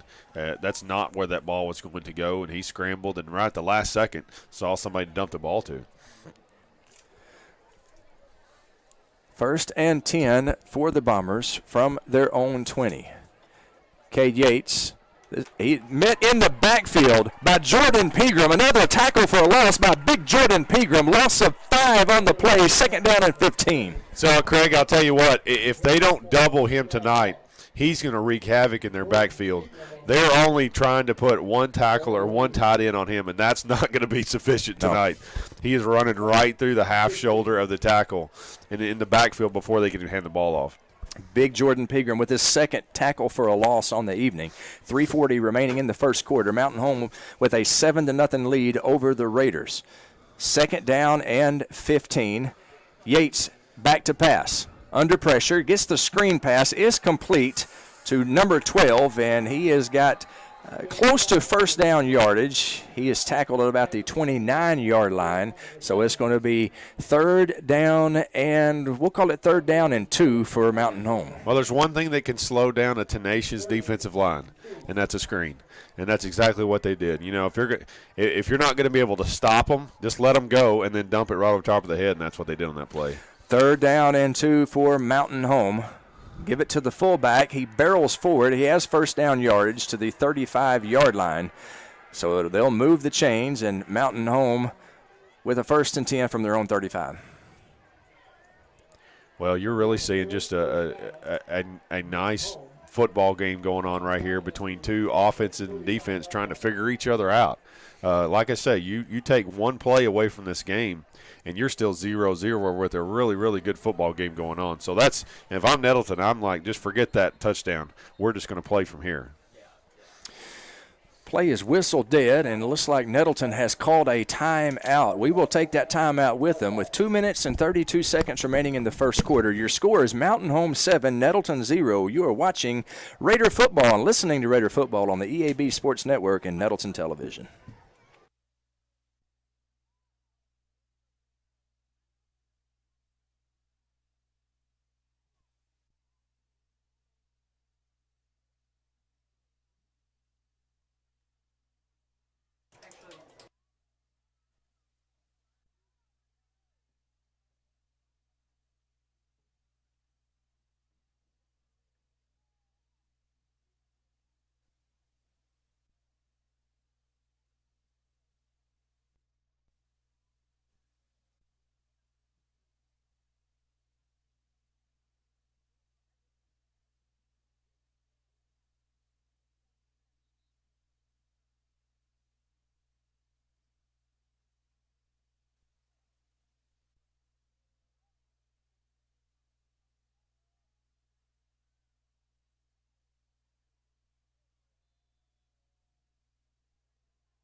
Two minutes and 32 seconds remaining in the first quarter. Mountain Home with a 7-0 lead. 1st and 10 from their own 35. Rolling right. Pass is complete to number 16. He is tackled by Halon Willie after a gain of 3. It'll be second down and 7.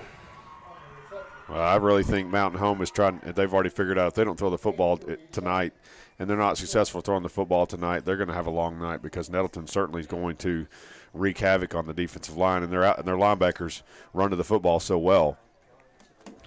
Second down and 7. Yates in the backfield.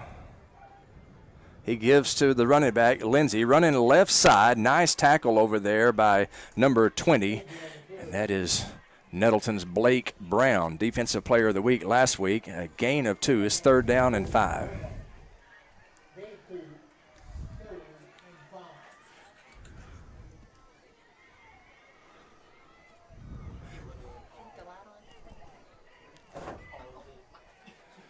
Third down and 5 from the Bombers. They lead Nettleton 7-0.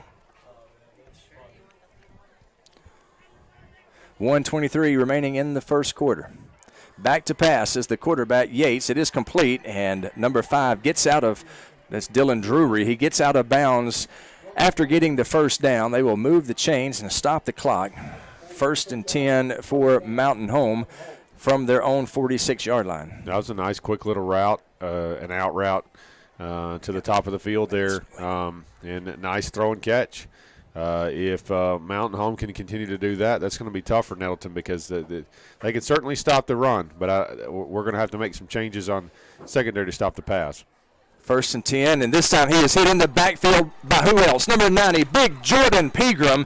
That is a huge loss. It looks like about a loss of 7. Pegram's 3rd tackle for a loss in this game, and it puts them way behind the stick. 2nd down and 16, we'll call it, for the Bombers. Their offensive line are going to have to know where he is at all times. If they don't double him, if they don't change their blocking schemes on their run plays, he's going to be in the backfield all night. We've already talked about it once, but he is slanting right into the gaps, and they're trying to block him with one person. It's not going to work. 2nd down and 16, less than a minute to play here in the first quarter. 2nd and 16 for the Bombers. Yates drops straight back to pass. It is a screen. It is sniffed out immediately by Blake Brown. Incomplete pass. 3rd down and 16. Big play by number 20. Yeah, honestly, that's the second pattern that, if you're a defensive coordinator, that's the second time that we have tackled somebody in the backfield aggressively, and the next play they're on a screen. So that's how they're trying to slow down our defensive line. So, I mean, that pattern's probably going to come up, and that's exactly what happens. These kids, they remember that. Mm-hmm. They remember that screen. Well, they got us last time, and here they try to run it again. Boom, we got them. 3rd down and 16 for Mountain Home from their own 40. Yates hands it off, stripped by Jordan Pegram. Jordan Pegram, he's got the ball. He is running to the 20, to the 15, to the 10. He is tackled in the 8-yard line. Jordan Pegram stripped the ball and advanced it all the way to the 8. Big play by number 90. Craig, he just came. We called his number all night long, and he just stood the guy up and grabbed the ball and just ripped it out of his hands and took off running like, hey, I'm not going to tackle you this time. I just want the ball. Give me the ball. That's what Jordan Pegram said, and the Raiders are in business with 20 seconds remaining in the first quarter, trailing Mountain Home 7-0, but the Raiders are going to take over 1st and goal from the Bomber 9-yard line after a huge play by big number 90, the man, Jordan Pegram. Cameron Scarlett from the gun. In the backfield is Kobe Bradley with him. High snap. He gives to Kobe Bradley. Kobe Bradley running right side, looking for some room. He is inside the 5-yard line. The pile is moving forward. He stops short of the goal line at the 1-yard line. We'll call it a gain of 8. It's going to be 2nd down and goal to go from the 1. And that's going to be how the first quarter ends. And before we take a 30-second break, we got a very special young man out there who's listening, Andy, that we'd like to wish a happy birthday to. Greg, do you remember a former high school football coach here by the name of Donnie Tennyson? One of the greatest men I've ever known. I'm a big Donnie Tennyson fan. His daughter, Carly, was a cheerleader here. Yep. And her son, Maddox Swain, is turning 6 today. How about that? Big birthday today, Maddox Swain. Maddox Swain. And he listens to our broadcast at the house. His uncle is a coach. That's right, Blake Tennyson. So there's a lot of Raider golden, black and gold going on there. So Maddox Swain, happy birthday from the TMC and Mr. Andy. That's right, Maddox. We're very proud of you, man. You're a great young man, and we're so glad that you're listening to the Raiders tonight. Happy birthday to Maddox Swain. We'll be right back in 30 seconds. At the end of the first quarter, it's Mountain Home 7, Nettleton 0. Back in 30.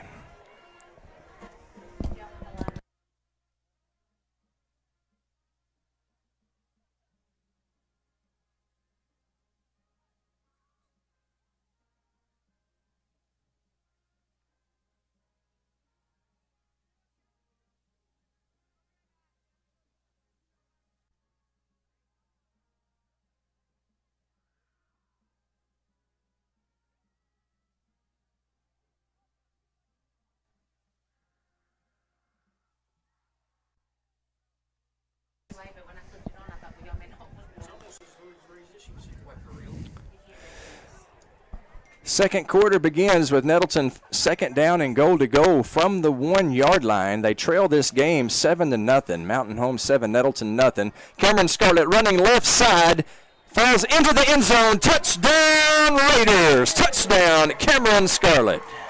Well, Craig, you never know when the momentum and the energy in a high school football is going to change. You just never know. You never know what point that everybody's just going to wake up.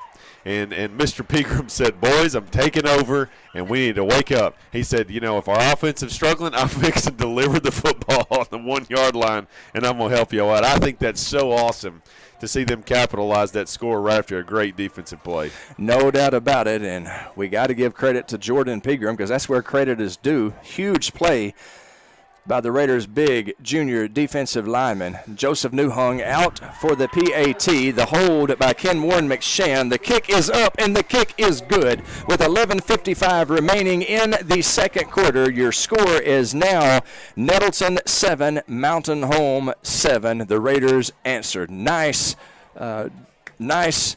job by the Raiders after the huge defensive play by Jordan Pegram. Well, you go to that one play that Mountain Home really had, the big play that was scored on the first play of their offensive series, and if you take that away and you say, listen, okay, all right, you got us on that.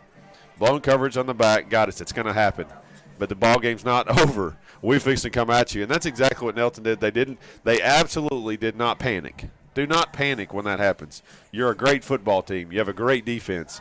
And you have an offense that can put points on the board, and that's exactly what happened.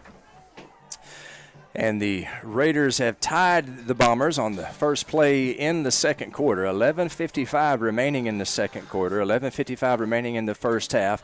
Your score is now Nettleton 7 and Mountain Home 7. Cortez Smith on to kick off.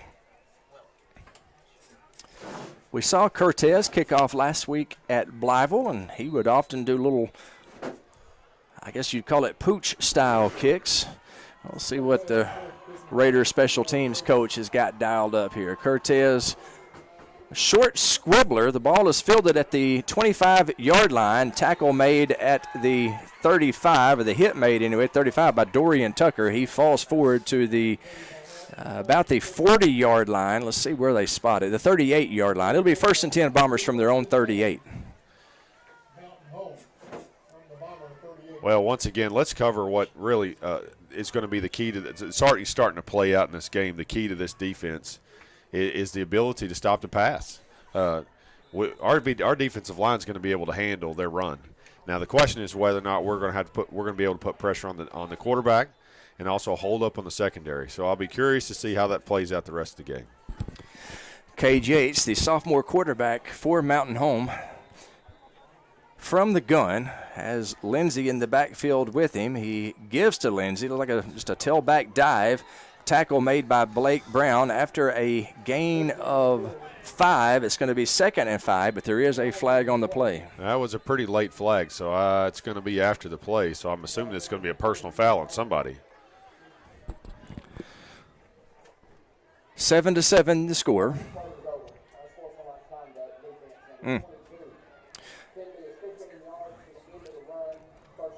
He said, the man in the white hat, Brad Davison, unsportsmanlike conduct against Nettleton.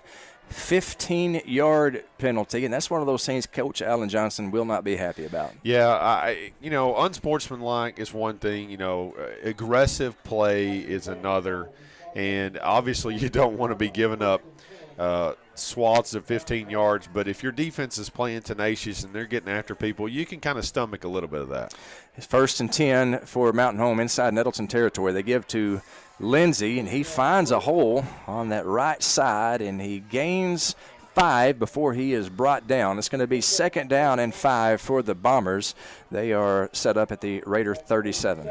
Well, the new motto for Mountain Home is going to be run away from number 90. Yep.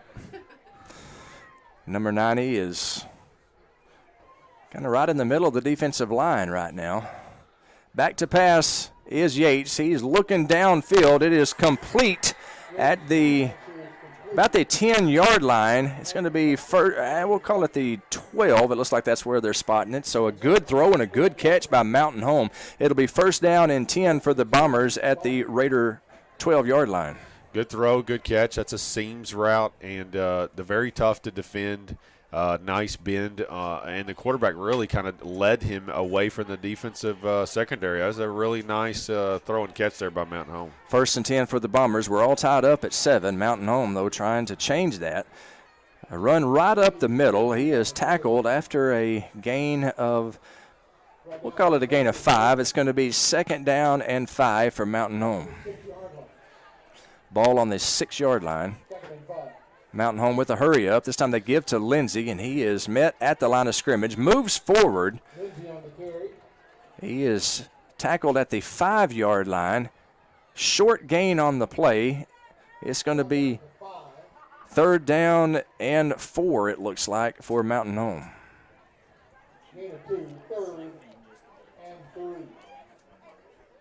Third down and a long 3. Ball inside the Nettleton, just about at the Nettleton 5-yard line.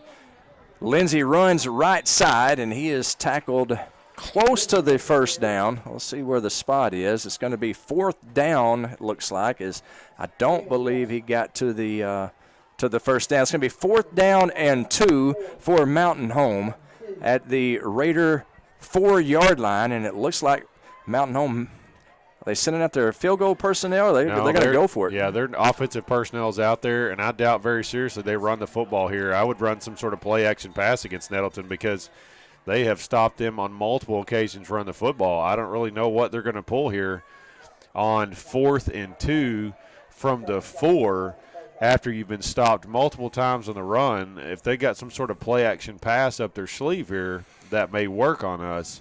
But if they're going to plan on running the football again, I'll take our odds. Mountain Home has elected to take a timeout, 4th down and 2, and we'll just keep it right here during the timeout. We're all tied up at 7. 9 minutes and 27 seconds remaining in the second quarter. 4th down and 2 for Mountain Home. They are on the Nettleton 4-yard line. Mountain Home got the scoring started early. Matter of fact, Nettleton received the opening kickoff, and their drive stalled out. And on the first play from scrimmage, Mountain Home connected on a 67-yard touchdown pass. Their quarterback, Cade Yates, connected with Dylan Drury. That made the score 7-0 with 9:58 remaining in the first quarter. Nettleton responded. Jordan Pegram, who's got multiple tackles for losses, he stripped the ball away, advanced it inside the 10-yard line. A couple of plays later, the Raiders punch it in with 11:55 remaining in the second quarter. Cameron Scarlett with a 1-yard touchdown run. It made the score 7-7. That's where we're at with 9:27 remaining in the second quarter. Mountain Home back out. Quarterback under center. 4th down and 2. Big play. Gets to the fullback, Lindsey.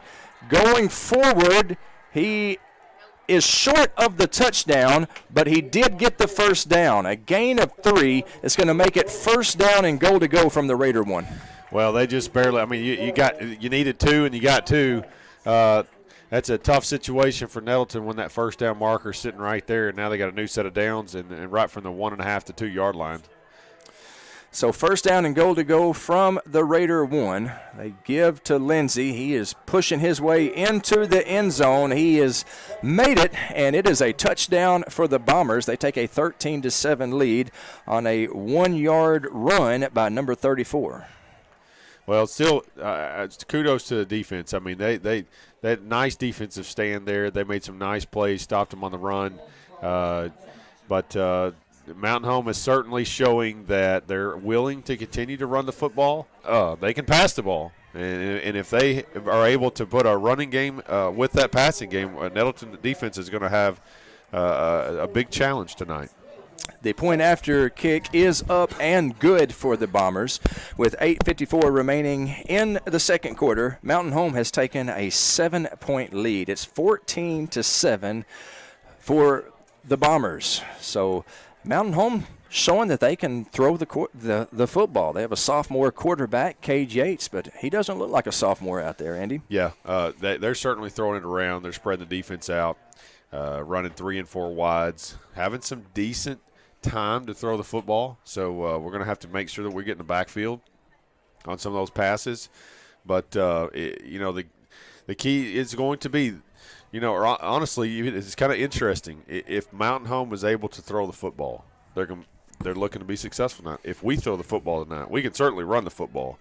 This is lining up to be a very interesting and evenly matched game tonight. 14-7, the Bombers with a 7-point lead over the Raiders, 8:54 remaining. Hope you hang around for the St. Bernard's halftime show. Our guest is going to be New Nettleton High School Principal David Shipman. Kick goes out of bounds, so it'll be an illegal procedure penalty. The Raiders will take over 1st and 10 from their own 35. That's going to be excellent field position. Nettleton certainly needs to put together a productive series here on offense. You know, their first score really was delivered by the defense. So I would love to see Nettleton's offense put a nice series together of run and pass, advance the football, tie this ball game up and show that they can move the football on Mountain Home's defense. Raiders will start the drive at their own 35. Cameron Scarlett in the backfield with Kobe Bradley on his right hip. 3 receivers near side. The give is to Bradley. Again, he is hit in the backfield, and he's struggling to make it to the original line of scrimmage before he is thrown backward. Forward progress. Result of the play is going to be a loss of 1. It'll be 2nd down and 11. Yeah, once again, Craig, on several of these plays, this is not the offensive line play that we saw 2 weeks ago. Mountain Home's defensive line are smaller. They're quicker. They're moving around a lot, and they're giving our offensive line some big headaches. Yeah, it looks like there's going to be an offsides penalty called against Mountain Home, and so that's 5 free yards the Raiders will take. It'll go from 2nd down and 11 to 2nd down and 6. Coach Clint Wilson will, I guarantee he likes 2nd and 6 a whole lot better than 2nd and 11. Yeah, it certainly gives you a lot more options and security of being in that 2nd and medium position there, to where it's not a bad, down in distance to be able to throw the football here. 2nd down and 6 for the Raiders. Scarlett gives to Bradley. Bradley running up the middle. Got a little bit of a crease. He's got the 1st down. A gain of about 8, maybe 9 yards. 1st down Raiders. Yeah, that was a nice play there. Kobe, I think he's really trying to just create now, having some issues with trying to figure out who we're blocking on offensive line. And honestly, maybe we just need to hand the football off and let him just dance and do his work. But he's certainly athletic. He's slippery, and he put the ball in a gap there and took off. Raiders trailing 14-7. 1st down and 10 from their own 49. Give to Kobe Bradley. He's met in the backfield. That's going to be a tackle for a loss. Number 40, Justin Rula, sophomore defensive lineman, or linebacker, I guess, made the play. 2nd down and 12. Yeah, it's once again, it sounds like a broken record, but our offensive line, they're big and strong, and the defensive line for Mountain Home they're a little smaller and they're quicker. They're really giving us some problems getting in the backfield before the play develops. 2nd down and 12 for the Raiders. Scarlett to pass, looking deep, aiming for Jaden Brown. It is incomplete.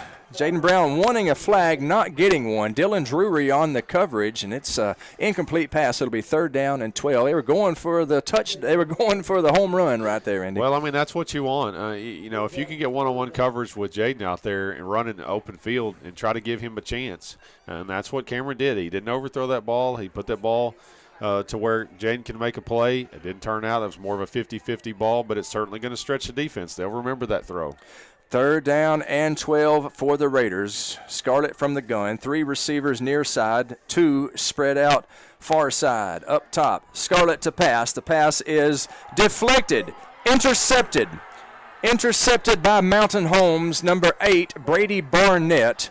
The ball was off of a Raider receiver, went straight up in the air. Brady Barnett, right place, right time, and that will be an interception. Mountain Home will take over 1st down and 10 from their own 40. That was just a really unfortunate bounce. You hate to see that as a quarterback. You're trying to put a good ball on him. You just never know what it's going to hit. Hit directly off his shoulder pads, went up in the air, and then it's just anybody's ball at that point. And it just happened to fall right in the hands of a Mountain Home defender. So the first interception of the year by the Raider All-State quarterback Cameron Scarlett on a deflection. Tough luck interception for sure. Mountain Home takes over 1st and 10 from their own 40. Yates gives to Lindsey, runs right side, and he is tackled over there by Haylon Willie after a gain of 1. 2nd down and 9. Well, our defensive line continues to hold up tonight, and they're going to be gassed at halftime because they're making some great plays. The question is going to be whether or not our secondary can hold up. Mountain Home 14, Nettleton 7. Second down and 9 for the Bombers.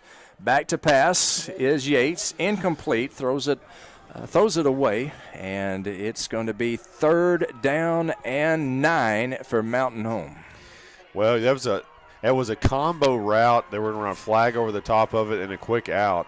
And really, we jumped that route. And I can tell you this, as a quarterback and an offensive minded person, you come back to that and throw like a pump and go or whatever if you're trying to jump those routes. So I'll be curious if they try that here.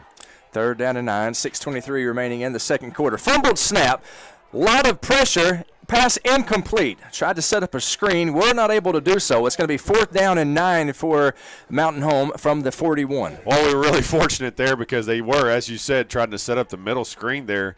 And the snap, it wasn't terrible, but quarterback just took his eyes off on there right for the second, dropped it. Man, that was almost disastrous.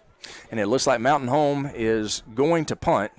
Keandre Pope back deep to receive the punt for the Raiders. Fourth down and 9. Mountain Home leading 14-7. Good defensive stand by the Raider defense. The punt is up, and it is over Pope's head, is rolling toward the end zone, goes into the end zone. Heck of an effort by a Bomber, try to save it, but into the end zone, touchback. The Raiders will take over 1st and 10 from their own 20. Oh, we're fortunate there because the punter actually got a nice punt off. It was like a line drive, spiral punt, and that ball was slowing down about the goal line, and that was about to look really bad until it rolled over into the end zone. He kicked that thing about 65 yards, if my math is correct, Andy. I mean, he really put some leg into it. The Raiders will take over.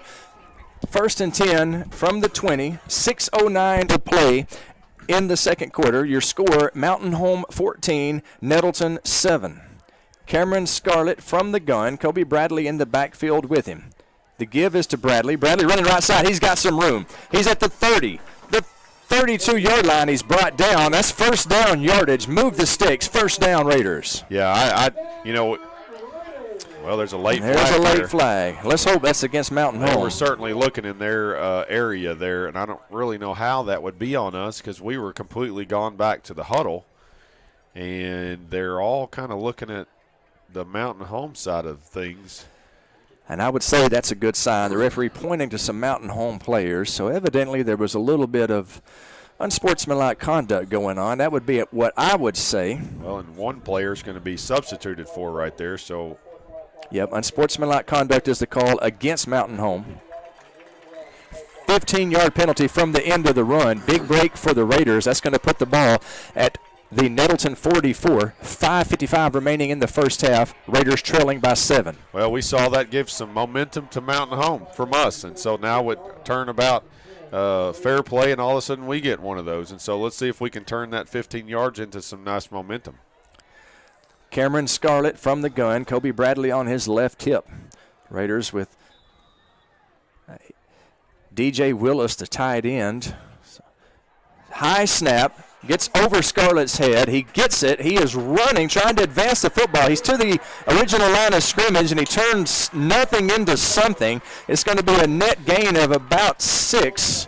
Second down and 4. Big play there by Cameron Scarlett. Craig, there's I'm a flag. Afraid what we're going to have is a block in the back or on the play. Either a block in the back or a clip. I'm going to say a block in the back because somebody got really hammered as Cameron was running across the field there. Yeah. Block in the back against the Raiders.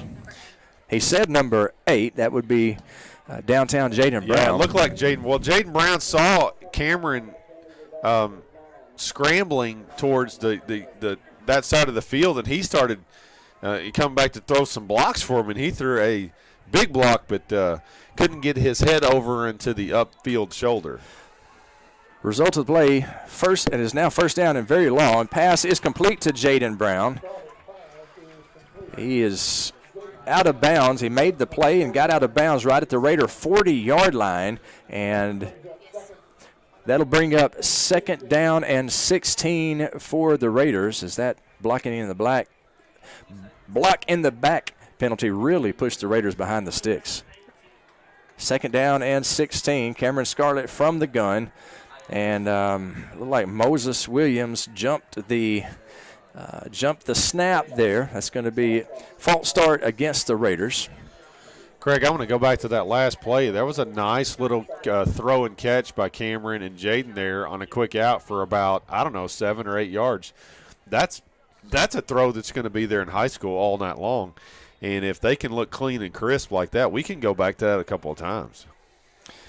After the 5-yard penalty, it's 2nd down and 21 for the Raiders. The Raiders trail 14-7, 5.5 minutes to play in the second quarter.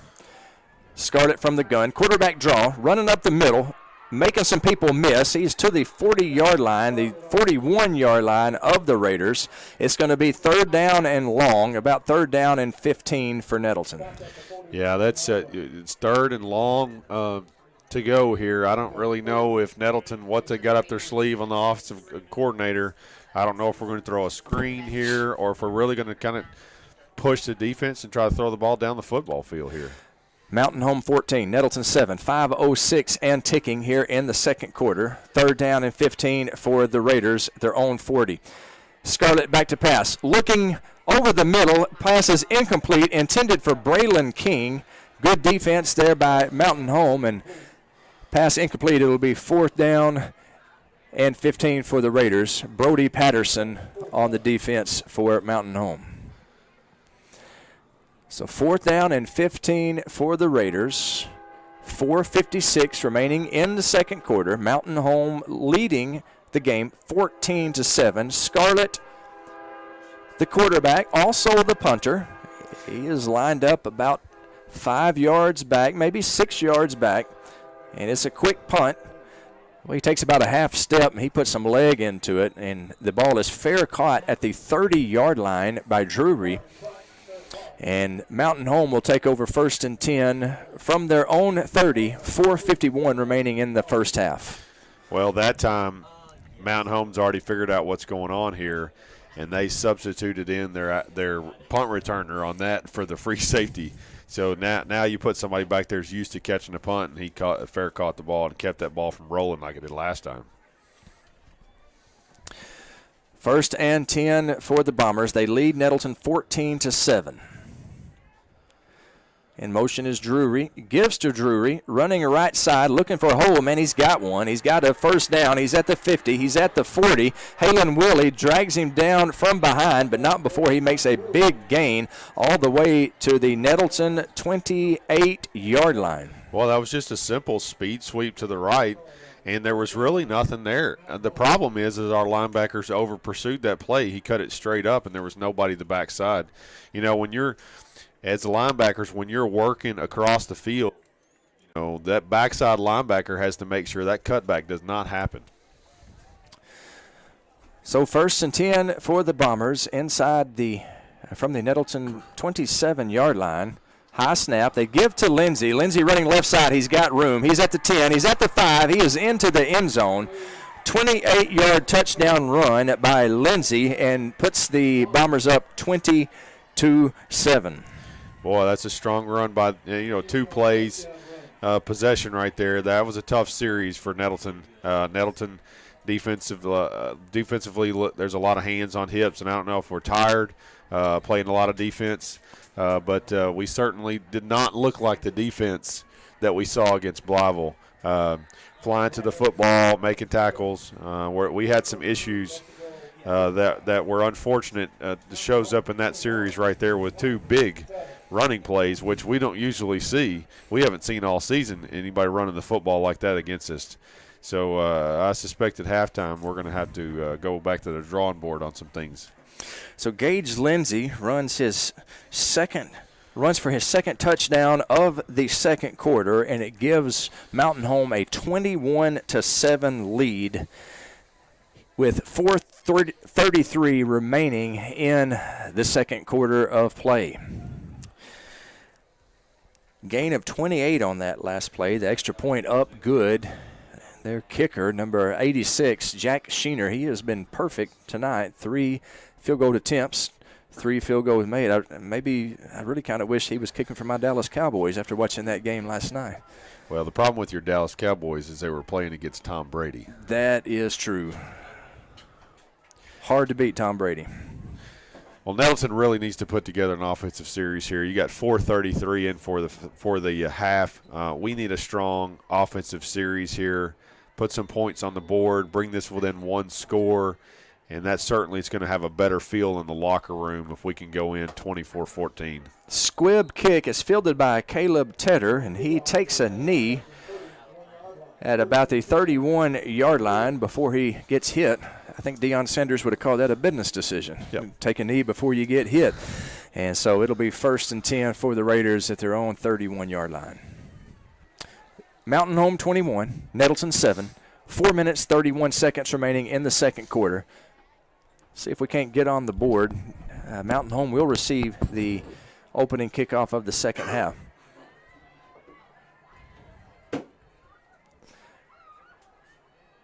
Three men in motion for the Raiders. They're a heavy left side. Scarlett from the gun. He gives to Kobe Bradley, and, man, he is hit in the backfield immediately. That's going to be a loss of about 6.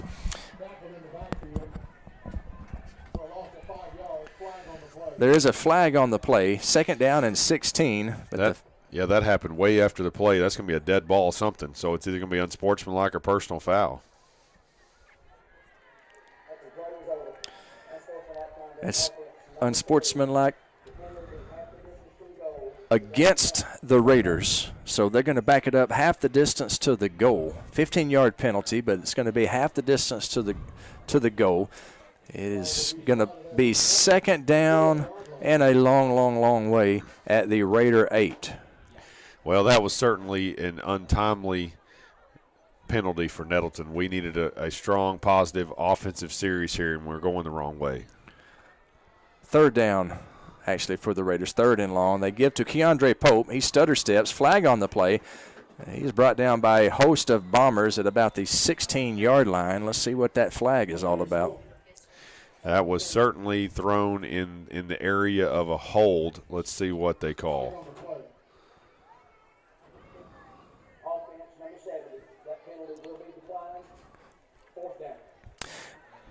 Was a hold against Nettleton. It was a hold against Nettleton. And they declined the penalty. Turning this into a 4th and very long. Yes. They declined the penalty. 4th down and 27, I believe, is what it is for the Raiders. Ball on their own 12-yard line. So with 4:06 remaining here in the second quarter, Uncle Mo definitely on the Mountain Home Bombers sideline. They got the momentum. They have a 14-point lead with 4:06 remaining in the second quarter. 4th down and a country mile for the Raiders. Cameron Scarlett surely will punt here. Mountain Home sends somebody back to try to get some kind of return. Yeah, I think at halftime and maybe even at the end of this game, that you're going to look at these last two series. This is certainly a turning point in this game of Mountain Home getting the ball back and scoring on 2 running plays. And then we come back on this last offensive series with 3 minutes or 4 minutes to go, really need to put together a series, and all of a sudden we're going the wrong way here. And it's 4th and 26. We're going to quick punt, and there's a procedure penalty. Yeah. They're 5 yards back, and now we're going to be quick punting again, and now it's going to be 4th and 31. So after the procedure call against the Raiders, it's 4th down and 31. Scarlett to punt. 3:50 remaining in the first half. Mountain Home 21, Nettleton 7. Quick punt. It lands at about the Raider 38, rolls to the 40, and Mountain Home will take over 1st and 10 with excellent field position. 14-point lead, a chance to add on. They got 3 minutes and 38 seconds of clock to work with. Well, I'll tell you that I hate to be calling for a favor for the Nettleton defense, but we really need a favor called in right here because with 3:38 and a short field on your side and down by 14 points, we need some big-time momentum swing right here to prevent another score. So we are calling on Nettleton's defense. 1st and 10 for the Bombers. They give to Lindsey. He runs right side, got some running room, has a first down. He's tackled by Halon Willie at the Raider 25-yard line, a gain of 15, 1st and 10 for the Bombers. I'll tell you what we are seeing tonight that we did not see 2 weeks ago is we're seeing Nettleton struggle tackling the football. We've had Mr. Pregame has obviously done a great job of creating havoc in the backfield, but there's several plays to where we're putting hands on people and we're not putting people on the ground.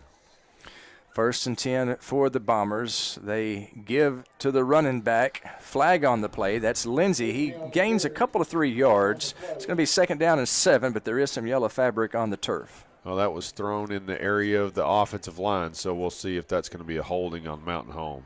Referee Brad Davidson turns on his house microphone. It's illegal block in the back against Mountain Home. 10 yards from the spot of the foul, and they're going to replay 1st down. So let's see where the spot of the foul was. That'll be where they it looks like it's going to be about a 1st down and maybe 25. Does that look about right to you? Yeah. 1st down and 23 for Mountain Home. 3:03 remaining in the 2nd quarter. Mountain Home 21, Nettleton 7. Clock running, 3 minutes and ticking. Gage, the quarterback, Yates rather, the quarterback. He gives to Lindsey. Man, he is hammered immediately by Halon Willie. He falls forward, maybe gains a couple of yards. It's going to be 2nd down and 22 for the Bombers. Well, we need a big defensive stand here, and we've already talked about this, but we just cannot afford to give up more points leading into the halftime. Mountain Home up 14, looking to extend their lead. 2nd down and very long. 2nd down and 22 for the Bombers. They give to Lindsey. Fumble in the backfield. It's recovered by Mountain Home. A fumble on the exchange. So that'll be a loss. The clock is at 2:12 and ticking. 3rd down and long for the Bombers. And if you're the Raiders here, do you think about maybe calling a timeout, leaving enough time for a drive? Well, that's certainly a play here is to call timeout to save some time. In field position, because now 3rd and long, obviously they're not going to kick a field goal from back here. So we'll see what happens on 4th down. Maybe you save your timeout before the punt. 3rd down and 22 for the Bombers. Yates back to pass. Pass is incomplete, intended for Drury. That'll stop the clock at 1:39. It'll be 4th down and 22 on the 38-yard line of the Raiders. So really, honestly, we talked about whether or not you call a timeout or not, but I guess Coach Hampton probably kind of felt that maybe they're going to throw the football. Well, if they throw the football and it's an incomplete, boom, clock stops, so he saves a timeout. 4th down and 22, and they got their offensive unit out there. Now, if they run the football here, what you'll see is him call it, well, they're going to quick kick. Punt. Quick kick, and it rolls toward the end zone. Get in there, Pigskin. It does. Rolls into the end zone. It'll be a touchback. Nettleton will take over 1st and 10 from their own 20 with 1:32 remaining in the 2nd quarter. Well, we're just right back to where we were now. And I'll tell you this. The defense needs a high five right there because we could have really got ourselves in a hole. Mm-hmm. Excellent field position. Mountain Home has certainly had all the momentum. And the defense have stood. We had a couple penalties, put the ball on the floor too, helped us out there. But, staving off their offense right there was huge for the half. Scarlett from the gun, looking to pass, rolling left. Pass is incomplete, intended for downtown Jaden Brown. It's going to be 2nd down and 10, 1:27 on the clock. It's certainly going to be hard to throw the football, and they're going to be in a two-deep, probably two-deep man-under defense. It's tough to throw the football against that because, you have 3 people rushing. You have 3 down linemen, 3 people rushing everybody else in pass coverage. Mountain Home 21, Nettleton 7, 2nd down and 10.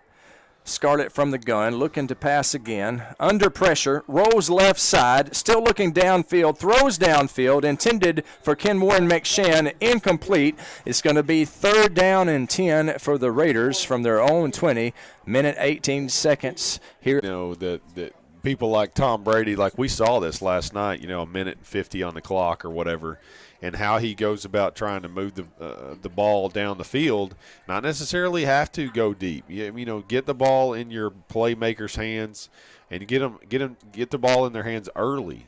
Not necessarily going for, you know, home run throw every time.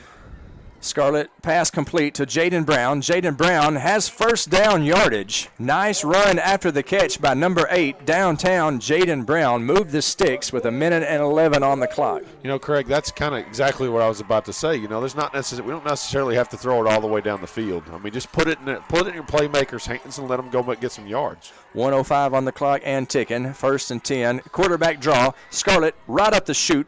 Runs over a couple of people, gets about a gain of 6. It'll be 2nd down and 4 for the Raiders. Clock ticking at 50 seconds. Mountain Home with a 21-7 lead, but the Raiders trying to get the ball in the end zone before the half. Scarlett back to pass, looking deep. Pass is complete on the sideline. Get out of bounds. He does. That's downtown Jaden Brown. That's going to be a 1st down for the Raiders.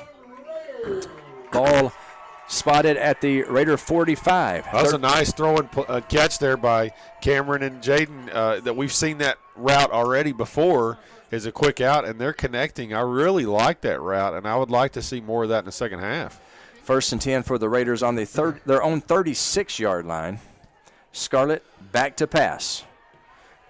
Over the middle is intercepted by number 40, and he is tackled by Cameron Scarlett. Cameron Scarlett hammers him out of frustration, I'm sure, but that's Justin Rula who made the interception. And we do have an injured Raider on the field. That is Moses Williams. He is laying down face first on the oval end. The Raider coaching staff and trainers out to look at Moses. 29 seconds remaining on the clock after the turnover. It's 21-7. Mountain Home with the lead, but the thing that's on everybody's mind right now, not so much the 14-point deficit, but the health and well-being of Moses Williams, our big right tackle, who's an incredible high school football player. We're looking at his ankle. He is up, and he is walking on his own power. That's good to hear. You hear the student section just erupt in cheers. They love Big Moses, and he's walking fine. It looks like he just maybe got a little dinged up, Andy. Yeah, we're going to be fortunate if he's, you know, we need him in the football game. No doubt. I hate to see him limping off the field because he's such a powerhouse on the right side of the offensive line. He is much of a man, I promise you. He benches over 330 pounds. He squats over 600 pounds. He is a beast out there. I think he's going to play on Saturdays. I'm a huge Moses Williams fan. I think he can block anybody in the state of Arkansas. After the turnover, it's 1st and 10 Mountain Home. They have a 21-7 lead. They have the ball on the Raider 45.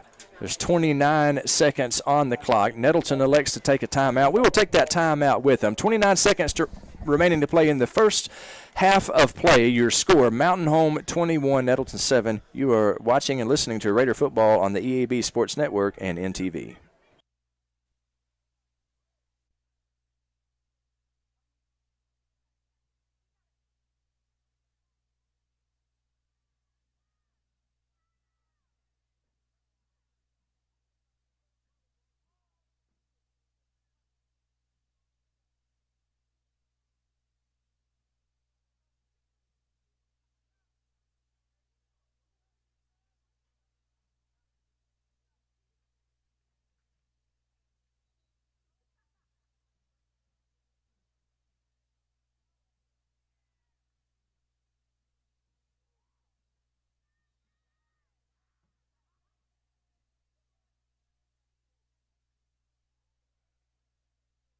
Is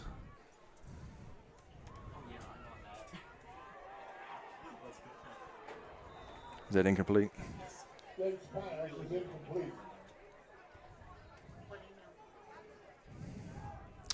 Hey, Scotty. Hey, man, I lost you. I didn't know what to make All right. you do. I want to see if you can reconnect. What's your email address? Production at EAB? Production at EAB Jonesboro. Yes, sir. EAB Jonesboro? Production at EABJonesboro.com.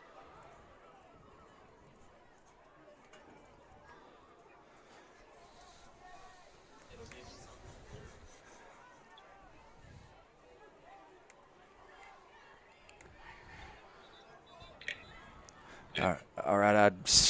Did you send it? No. Okay, I just did. All right. Yeah, I'm not sure everything was going good, and then you guys started to cut out just a little bit, and then it was gone. All right.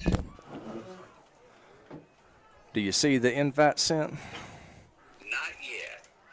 Is it eabjonesboro.com? Yeah. Scott, Okay. production at eabjonesboro.com. Okay. Sometimes it takes it a second to get to me here. Okay.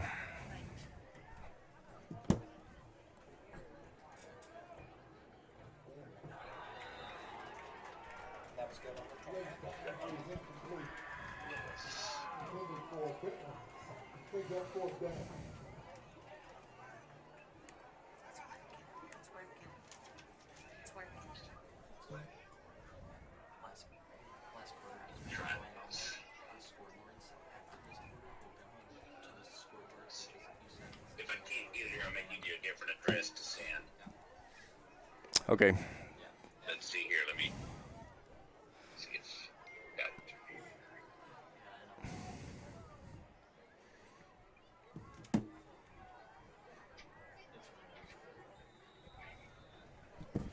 it. Okay. Tell you what.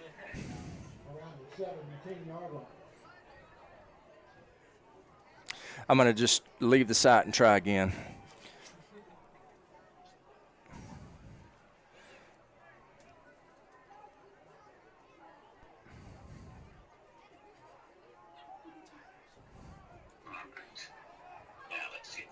Provides support and guidance just for you, Oh, you and do you can have me now. sleep You have me better now. with the Okay. help of their CPAP and BiPAP therapy. Plus, treat your strains, sprains, and pain with the help of Southern Home Health Care's Check one, two, high-quality check one, bracing two. devices. Go online to southernhomehealthjonesboro.com. Demo's Smokehouse All right, Barbecue we're gonna on bring me back in. Johnson at Hilltop and on Main Street across from Jonesboro High School. Now, Yeah, I I'm can hear from Memphis, the and I know Demo's barbecue, ad. but there are people from Memphis that travel to Jonesboro Okay. to sample, taste, and enjoy Demo's Barbecue. No kidding, they come from Memphis, so no need to go anywhere else. Right here, the best barbecue is at Demo's. Any of the ribs, any of the plates, you can enjoy it all at Demo's Smokehouse Barbecue. My mouth is watering.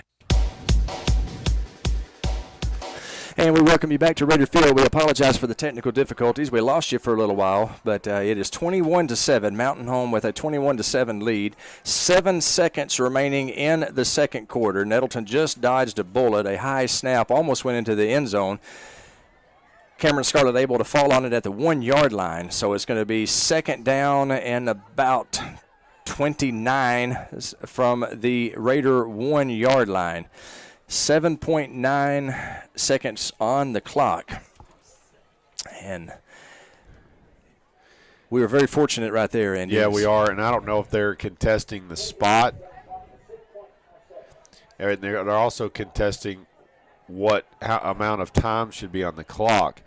This is a tough situation here for Nettleton, and right here at the end of the half, you honestly need to be able to down the football to run the clock out for the half, but you don't have enough room to down the football. So I don't know that you potentially could see a quick kick here just to run the additional, 8, 9, 10 seconds off the clock to get out of this thing unscathed here. As it is, it's second down and long for the Raiders. The ball on the 1-yard line. Nettleton, they do not go under center. And even if they went under center right now, it still would be a risky play to just down it. Yeah, I really think the play here is to quick kick this thing out of here. Unless you just want a quarterback sneak. I mean, your two options are a quarterback sneak or a quick kick. So they're trying to reset the clock to add a little bit more time on the clock. It's not going to be much. I mean, we're still dealing with under 10 seconds here. So 6.5 seconds on the clock. And honestly, we just have to we got to get into the locker room here without any crazy thing happening here.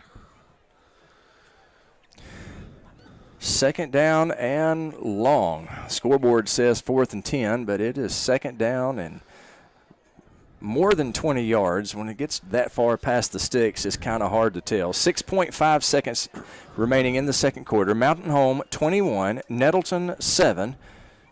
Well, like I said, Craig, the down and distance here doesn't matter at all. True. It's a fact that there's 6.5 seconds on the clock, and you're on the 1 yard line, backed up into your own end zone. Keandre Pope. You have to get out of here with this clock. You got to run this clock out somehow. Scarlett is actually going under center now. Quarterback sneak, forward progress. He runs off left side and gets about to the 4 yard line, and that should do it. It does. The clock runs down to 0, and thankfully we are going to the halftime break with just a 14-point deficit. Could have been worse there. And the Raiders regrouping at halftime. We're going to regroup, and when we come back after a 3-minute break, we're going to have our halftime guest on the St. Bernard's halftime show. St. Bernard's at the heart of great medicine for more than 120 years. The guest on the St. Bernard's halftime show is the new principal at Nettleton High School, David Shipman. After a 3-minute break, we'll have Coach Shipman, and you're watching Raider football on EAB Sports Network. I've had the chance to see firsthand the great work done by the physicians at Jonesboro Orthopedics and Sports Medicine. JOSM doctors have served the athletes at A-State for more than 40 years. Plus, on any Friday night, you can see their physicians on the sidelines at high school games around the area. Whether you're just starting your athletic career or if you're well past your playing days, JOSM can get you back in the game. To schedule an appointment, call 870-932-1820. Jonesboro Orthopedics and Sports Medicine, excelling in their field so you can excel on yours. Across the state of Arkansas, Farmers and Merchants Bank and the Bank of Fayetteville join in in cheering on our favorite teams. We applaud that extra effort that makes our schools and activities an important part of our communities, more now than ever. Working as a team to make our communities better by helping you reach your goals, that's what happens at Farmers and Merchants Bank and the Bank of Fayetteville, home of me banking. Member FDIC. If you've injured your neck or back, or if you've been in a car accident, you should call the doctors at the Betts Clinic. They've been helping the residents of Jonesboro and Northeast Arkansas for over 20 years now. Many people don't know what to do or where to go after a wreck. Go to the Betts Clinic. You can call them now at 931-3722 or find them on the web at thebettsclinic.com. If you have a bulging or herniated disc, let the doctors at the Betts Clinic help you, like they've helped so many others. Call 931-3722 or go to thebettsclinic.com. On the Front Row with Bedrow is brought to you by Gateway Tire and Service Center and Toyo Tires. Where there's always one thing you can count on, we go the distance for you. Before you hit the road for a trip across country or across town, drop by Gateway Tire and Service Center and check out the great deals on Toyo Tires. Whether it's tires or auto repair, you can always count on one thing. At Gateway Tire and Toyo Tires, we go the distance for you. At Gateway Tire in Paragould and Jonesboro, we go the distance for you. You can rely on K13 Computers' 40 years of experience to help you. K13 provides you with solutions to your computing problems. Whether you need repairs or IT service for your business, let K13 be your first call. K13 also is your go-to spot for building that gaming PC. They have knowledge, experience, and the products to help you. K13 Computers, 2106 South Caraway next to Barton's Home Improvement. Call 627-5477. That's 627-5477 or visit K13Inc.com. K13 Computers. Maybe your instincts tell you not to trust everything you hear in the media. We get it. It's only human to question things. So if you're still questioning whether or not you should get vaccinated, ask the people you know right here in Arkansas who you really trust, like your doctor, people you've seen with your own eyes, the real threat of COVID, and the remarkable effectiveness of America's vaccines. That's why St. Bernard's Healthcare is asking you to take a stand with us and sit for a shot. Learn more at sitforashot.org.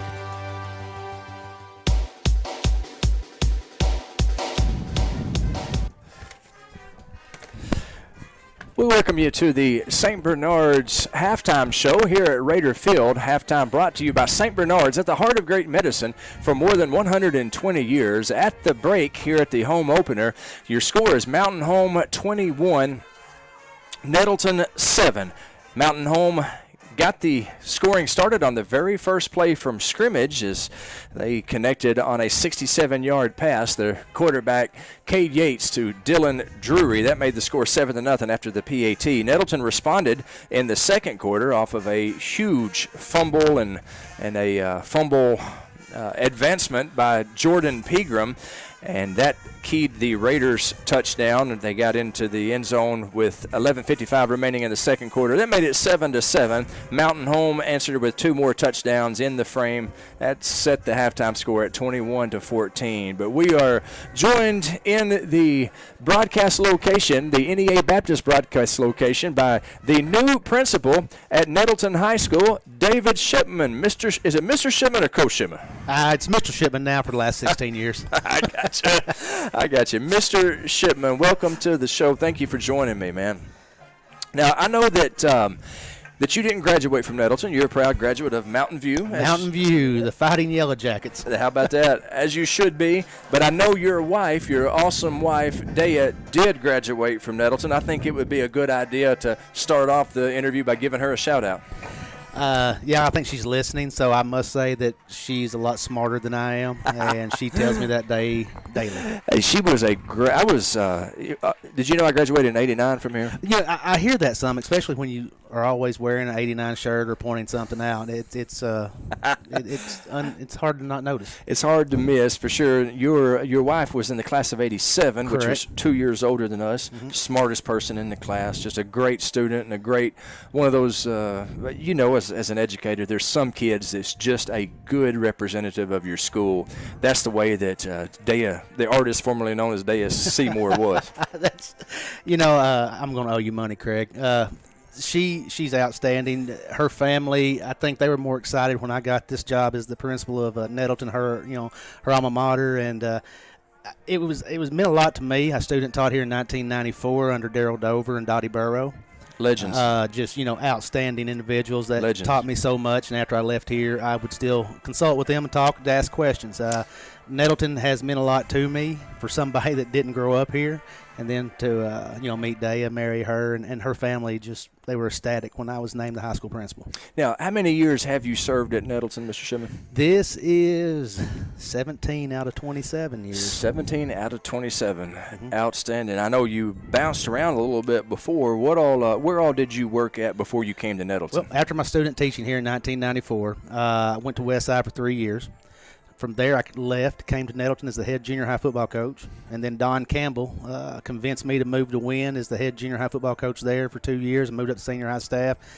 And then one day, Darrell Dover called me and asked if I wanted to come back. And my life situation at the time, I felt like God led me here because it's just the way things worked out. I came back, spent 1 year with Keith Thomas on the junior high staff, then moved into the assistant principal role and been in administration ever since. Fantastic. We're talking to David Shipman, the new principal at Nettleton High School, kind enough to join us on the St. Bernard's Halftime Show. You mentioned a legendary name, Don Campbell. When you talk about local high school football coaches, that guy's at the top of the charts, man. Not in just coaches, just in a human being. He's I can't say enough good about the man. Besides family, he was the first person at the hospital when my son was born. Continues to, check up on my son. My son playing baseball at Lyon College, he'll come and watch him. Just the man he is what we all can strive to be. Yes, Don Campbell, and an outstanding coach. Oh, unbelievable. And let's face it, though, y'all had an unbelievable run of talent at Wynn there. We were blessed. We were blessed with that kids that had just been given talent by the good Lord, but also great work ethic. The town itself, they live and breathe Yellow Jacket football over there. And the kids know it, and they wanted to step up and be the one to win the next game. Right. I know as a Nettleton Raider guy, it hasn't happened very often. If I'm not mistaken, maybe 3 times in school history we've beaten the Yellow Jackets. Mm-hmm. If you can beat Wynn in football, you've done something. You're right. And, and watching our team here, I start seeing resembling factors that I saw at Wynn. Kids buying into it, kids getting after it. Right now, we're behind right now, but the last year I was at Wynn, we won a state championship in 2004. We were 1-2 starting out the first 3 ball games. And gut checking time and things like that. We learned a lot about the character of the kids. And that's what's going to happen right here. Coaches are in there around now talking. This is a gut check time. They can come out, see what we've got. They can still win this ball game. Just dig down deep and work hard. Absolutely. The coaches are definitely letting them know, making the adjustments, and I'm very proud of the coaching staff that we've got here at Nettleton. Good men. We'll talk a little bit more about them in just a second. If you're just now joining us, we're talking to David Shipman. He's the new principal at Nettleton High School. Our Raiders are trailing Mountain Home 21-7 right here at half. And Coach, to me, I guess I first got to know you as Coach, so sometimes I slip up and call you Coach, and that's not a put down. No, it's not. It's to me, it tells me when people met me. If you call me Coach, I know you knew me early in my career when I still had brown hair. If you're calling me Mr. Shipman, then you've known me later in my career. But both are an honor just for people to remember who I am. Well, you're the high school principal right now, and I would say, this is my opinion, and you've been in the gig a lot longer than I have, been in the game a lot longer than I have. The entire school district, perhaps the toughest job is the high school principal. It's about putting people around you. It is difficult. There's a lot of decisions. 1,000 kids in the school. But our kids have made it a lot easier than what people may think, because we got good kids. They come in and they work. The staff is unbelievable at Nettleton. They care about the kids. They come in and work. We want them to act right. We want them to work hard, but we also want them to have fun, and we want them to enjoy and have good experiences. But I don't see it as being hard. There's times that it may be a little more stressful than others, but then again, it's about shaping, molding young lives and showing them that there's ways to be successful in life. It's all about the kids. It is. It's all about. It's a good thing relationships for and kids. For guys like you and I to keep in mind, it's all about the kids for sure. You've been at the junior high. You were the principal there, and you and I actually worked together for a few painful months. Got some good memories. We do. We got some stories we could tell. And if we brought the great Donnie Tennyson up here with us, he could really tell some stories. No doubt about it. It's great to see Coach Dennison. He was one of your compadres. Y'all were assistant principals together. Mentor, just outstanding man. Just can't say, like Don Campbell, I can't say enough great about Donnie Tennyson. I'm right there with you.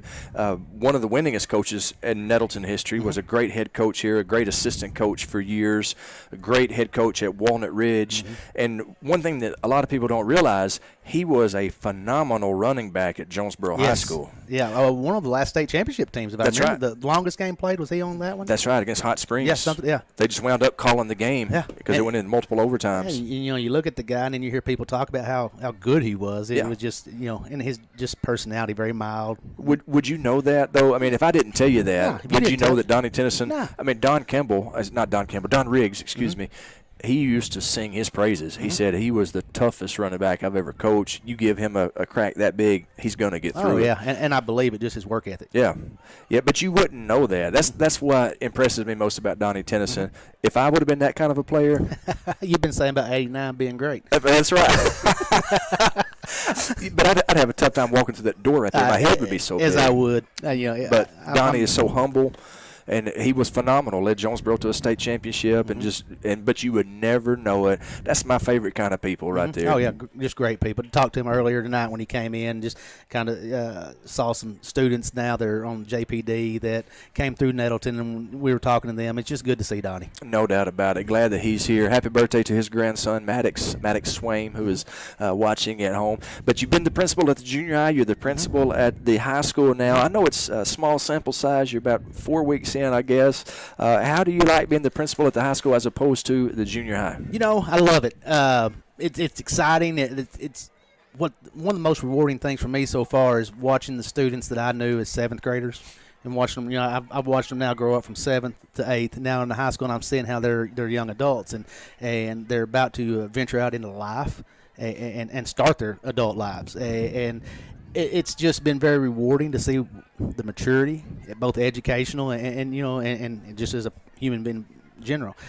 So that's been great. Now, I will say that the high school is a little larger than the junior high, so I've lost a few pounds walking around a bunch. But the staff is outstanding. The student, I just can't say enough good about the high school. Comparing them, though, it's building relationships. working with kids, trying to, be a positive influence and a role model. That's not a bad way to spend your life. No, it's really not. 27 years. For a career, impacting young people and getting them ready for their future, that's not a bad way for guys like me and you to be spending our lives. And, it's rewarding. That's something I would always tease Coach Campbell about. It didn't matter where we were. I'd go riding with him to watch ball games on Saturdays, watch the kids made the next level. The man knew somebody everywhere we went. Didn't matter what state we were in, where we were at, what city. Somebody knew him. Yep. And it's just from, the 30-plus years the man coached. The thousands of lives that he impacted, and that's for sure. We're talking to Coach Mr. David Shipman, and he's kind enough to join us on the St. Bernard's halftime show. Coach, I'm going to ask you to put your old ball coach's glasses on. Let's talk about this game. We're here at half. Mountain Home 21, Nettleton 7. What do you think about the game so far? Well, what I've seen, we've had some mistakes. You have early what you want to try to work out, and there's been some things, some adjustments they're probably going to make. Things they're going to need to work on in practice. I've talked to some of the coaches during the week, and Memorial Day week's always, Labor Day week is always difficult to come back because you kind of get out of sync. And as a coach, I hated it because that Monday you try to keep everything as normal as possible. You get out of sync, you don't really know what you're going to get, but then we get out here on the field, we're finding things. What I look for, if I were in that situation and being there before, go in the locker room, kind of get on them a little bit, challenge them, but then come back, talk to them about what we need to do, what we need to fix. Hey, right now I'm looking for somebody. Somebody gets in here, I want you to step up. Maybe you're going to be that next guy that's going to fit into a position here. Challenge them, see where they got. And then move on from there. And like I said, we started out 1-2. The whole town win was after us. Right. Then we win the state championship. Right. And this is a good high school football team. It's a good high school team. It's a well-coached team. No Things doubt. happen, some turnovers, some penalties just here and there. But those happen. It's not from a lack of talent. It's not from a lack of coaching.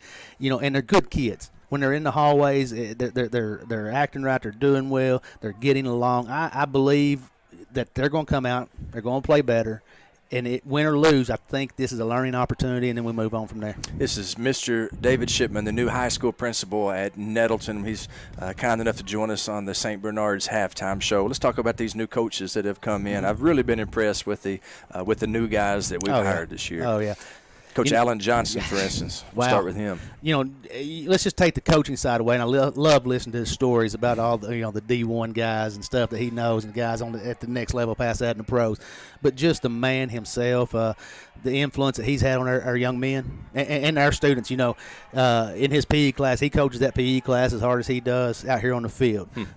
Good role model. Get expectations, and that's the thing. I believe everybody wants expectations. Sure. You may not say you want them, but expectations mean you care. I mean, you have hopes for them and things. So that's what I've seen that he brings in. Coach Pagan came in from Wynn. Right. I've known Josh for a while, and he's outstanding. It loves our kids. It keeps complimenting how much he never really knew Nettleton other than coaching against them. Just loves them. And I just can't say enough about those guys. Don't really know the other ones because I think they're on the junior high staff. The junior over in the junior high building now. But I think Coach has put a good group together. No doubt about it. Coach Lovin's a new coach coming in from Green County Heard great things about him. Yeah, doing a good job with the defensive line for sure. Of course, our head coach, Coach Hampton, what a good man he is, and what a good job. This is his 9th year. Oh yeah, at Nettleton. and a guy that you can't find somebody that cares more about the kids. Right. Right. It just. Everything, anytime we talk, that's what it's about. It's about the kids. It's about the family. It's about, hey, what can we do that helps these young men move to another level in life, another, whatever it is. Just he's always thinking about them. Yes, sir. Coach Hampton, Coach Wilson, Coach Tennyson. Yeah. You might want to say something about both of those guys, Coach Wilson, Coach Tennyson. Yeah. Coach Wilson, I remember when he first got hired, he's over in the junior high. I could tell you stories, just, young coach, young teacher coming in. Great guy. Always, had just an enthusiastic personality. Of course, then you talk about Blake. I remember Blake, when he was young. When I was a student teaching here, he was in, I think, 8th grade. And then watching his class come in as 9th grade, if I remember correctly, they won the junior high championship, and then they kept on moving. And I think he had some conference championships at senior high, too. And, he's a Raider through and through. No doubt about it. Class of 1999. And Coach Pitts, our offensive line coach. Love that guy. Yeah, good man. Doesn't talk a lot, whenever I'm around him, but then I watch him on the sidelines. I'm like, okay. I thought he's mild mannered in the classroom, but you get out here, he seems to have a little more fire. He gets after him. Yeah, he does. Yeah, but I tell you, those guys would run through a wall for him. Yes. They love Coach Pitts. And once again, that's what it's about. It's about the relationships, building trust with students. Well, as a father, my son is on this team, and I'm thrilled to have my son needs some positive male role models in his life. Well, I'll just hold it. Yeah, I won't say anything. And he's getting that from the football team and for the football coaches, Coach Hampton and his staff. And as a Nettleton dad, that means the world to me. Well, good people. You always want your kids around somebody that going to be tough on them, want what's better for them, and things of that nature. But Craig, you're a pretty good role model yourself, right? So I wouldn't knock yourself down too much. I appreciate that, Mr. Shipman, and I appreciate you being with us. We're at halftime here. Raiders down 21-7. Mr. Shipman, best wishes to you as you continue your good work as the principal here. And Miller, as long as I've got you here on my side and the staff at Nettleton, it's going to be easy sailing. Well, I hope that stays the truth. I promise you I'm doing the best I can for you. Hey, you know what? I'm proud of you. I'm proud. What the enthusiasm that you bring to our school and just a Raider pride. Raider pride. That's right. That's not a fake. I mean, that's something that I definitely have. You bleed black and gold. For all my shortcomings, and they are many, that's one thing that I got going. I do love the school for sure. So nobody can deny that. Mr. Shipman, thank you so much, and glad that you're in the position that you're in, sir. Appreciate it, Mr. Miller. Thank you. You bet. We will take about a 1 minute break, and when we come back, we will continue the St. Bernard's halftime show, and we'll welcome Andy Shatley back in. You are listening to Raider Football on the EAB Sports Network and NTV. Your local source for home and business loans. Evolve Bank & Trust is making banking personal again with our friendly customer service and fast turnaround times. Your hometown bank for more than 90 years. Evolve Bank & Trust's dedicated staff can help you realize the dream of owning a home or help grow your small business with confidence. For more information, visit our office at 111 East Huntington, Suite A in Jonesboro, or call 870-933-2480. That's 870-933-2480. Or check us online at getevolved.com. Evolve Bank & Trust, equal housing lender. Jonesboro Overhead Doors and Tri-County Garage Doors. With over 40 years of service, Jonesboro Overhead Doors and Tri-County Garage Doors is your first call for commercial, industrial, and residential overhead and garage doors. Come see us at 925 East Parker Road or give us a call at 870-932-6891. Good luck to all the team from Jonesboro Overhead Doors and Tri-County Garage Doors. We're just about ready to go away for the second half of play here at Raider Field, the home opener, and Mountain Home with a 21-7 lead over Nettleton at the half. And Andy, you're the high school coach. What do you tell the guys at the break? Well, I'll tell you, they have the athletes to compete. At the end of the day, the key is whether or not you have the game plan that can win. Do you have the team that can win? Do you have the talent to win? And the answer is absolutely yes on both sides of the ball. But at the end of the day, there's some execution issues that we're having. We can't turn the ball over. We have to block. Offensive line's got to have to figure out blocking schemes. And we're going to have to run the football. And so there's some things that we can do to change the outcome of this ball game. Curtis Smith, basically an onside kick, and there's a scrum for it. It looks like Mountain Home has recovered. Kind of a squib kick. It hit a Mountain Home player and bounced toward the Raiders. Unfortunately, the Raiders are unable to fall on it, so Mountain Home controls the opening kickoff, and they're going to have good field position at their own 45-yard line. Well, that certainly looks like that's going to be our MO for kickoff is to try to create some sort of a turnover or chaos to where they don't have a good return. But that's certainly good field position right there at the 45. Mountain Home with a 21-7 lead and good field position. The sophomore quarterback, Yates, has been very impressive in this game. He's joined in the backfield by Lindsey. He gives Lindsey fumble on the play, loose ball, and it looks like the Raiders may come up with it. Yes, the referee down there, Anthony Renshaw, he motions the right way. The Raiders recover the fumble, looking for who might have come up with it. I didn't see it, Andy. Maybe you did, but I know it was a man in a black shirt. Raider ball. Well, it's a great play to start the second half, and if you want to change the tone of the game, and come out and change the momentum and the feel of the game is to create a turnover right out the bat. So absolutely, this is what you want. And the offense, put together some sort of a plan that you talked about in the halftime and create some momentum here.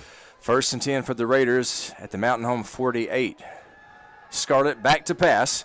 He is hit in the backfield. Hang on to that ball. He's bowling forward. He gets to the 50, so it's going to be a quarterback sack, but thanks to a good effort by Cameron Scarlett, it's just a loss of 2. It'll be 2nd down and 12. Yeah, Craig, really that's a coverage sack there. That was a full protection, one receiver route post, and he's running against cover 3, and his free safety was sitting there on top of that, so it was very wise to pull that ball down. 2nd down and 12 for the Raiders. Scarlett in the backfield with Kobe Bradley on his left hip.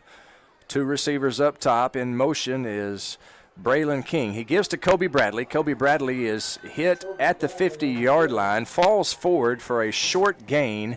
Number 9, Mason Walker on the stop. It's going to be 3rd down and 10 for the Raiders. Make that 3rd down and 11 for the Raiders.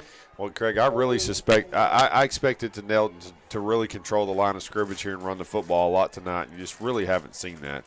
You've seen, honestly, Mountain Home's defensive line has wreaked havoc all night for our offensive line. Line of scrimmage battle has been just that for the Raiders, no doubt about it. Scarlett to pass. It is complete over the middle to Kenwarren McShann, and, man, he is just nailed. Short of the 1st down. I don't know how he held on to that ball because he got hammered, and he's going to be 4th down and 4. We'll call it 4th down and 2 for the Raiders. Good job by Kenwarren McShann holding on to that thing. Absolutely. If you want to be a big-time wide receiver, you got to make big-time catches, and you're going to have to take hits. That's exactly what he did.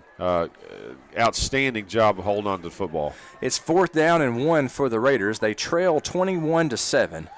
Raiders will let they're going for it on 4th and 1. Scarlett from the gun. In the backfield, Kobe Bradley with him. In motion is Braylon King. Gives to Kobe Bradley. Running left side. He's got a little bit of room. He's got the 1st down and then some. He's at the 20, the 15, the 10. He's a race to the end zone. He hits the pylon. Touchdown, Raiders! Kobe Bradley with a 39-yard touchdown run. Heck of an effort by Cody Bradley, and the Raiders are in business. Greg, that's exactly what you're looking for at this to start this second half. You get a turnover, and then you put some pressure on the defense. It's a great catch to make it 4th and short. Cody Bradley takes it home all the way down the sideline. Some nifty running. That's exactly the type of momentum that Nettleton need to bring them back in the football game, and this brings it into a 1-score game. Out for the extra point is Joseph Newhung. Kenwarren McShann, the holder. Snap good, hold good. The kick is up, and it is good. So with 9:36 remaining in the 3rd quarter, your score is now Mountain Home with 21, Nettleton 14. Hey, that's a great way to start the second half. Oh, that's now we're within a touchdown. That's the kind of offense that we expected to see, Craig. That's the kind of offense that I expected to see. Offensive line take control of the line of scrimmage, and then let the talented back like Kobe Bradley, let him go, let him run, and that's exactly what he did right there. We need to see more of that tonight. So the Raiders come out and punch the Bombers in the mouth, and it makes me wonder what kind of halftime speech was given to the guys. Well, you can throw chairs and toss water bottles all you want to, but it comes to the point where, that you got to want it. It has to be the desire. And if you have you have a play and you're asking your offensive line and everybody to execute, you either do or you don't. And so I think that Coach Hampton can go and say, listen, guys, we can do this. You take a few mistakes out of the first half, and we are in this ball game. And there's no reason to panic because Nettleton's talented enough to play with Mountain Home, absolutely. Curtis Smith, an onside kick, and it is fielded cleanly by the Bombers at the 38. Number 8, Brady Barnett, with the good hands with the reception. And so Mountain Home is going to take over 1st and 10 on their own 40. The score is Mountain Home 21, Nettleton 14, 9 minutes and 35 seconds remaining in the 3rd quarter. Yates in the backfield. Nettleton with a 3-man front. He gives to Lindsey. He is hit immediately in the backfield. Tackle for a loss. That's Nettleton's number 63, Cam Phillips, who made the big play. Loss of 3. It's going to be 2nd down and 13.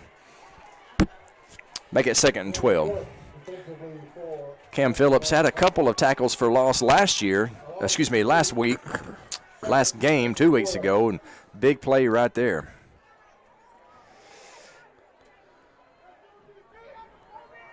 Second down and 12. Yates to pass. It is complete to number 22, but he is tackled immediately by Nettleton's number 16, Kylan Goodlow. It's going to be 3rd down and long, 3rd down and 9 for the Bombers. You know, Craig, you can feel the energy change. You can absolutely feel the energy change on the Nettleton side of the football. They're running to the football. They're holding their gaps. They're busting through the offensive line. Secondary is staying on these wide receivers and making nice tackles and not giving a whole lot. 3rd down and 8 for the Bombers. Back to pass is Yates. It is complete at the 50-yard line, and he is stuck immediately by Markell and Barber, but he does have the 1st down. 1st and 10 Bombers inside Nettleton territory. It'll be at the Raider 49.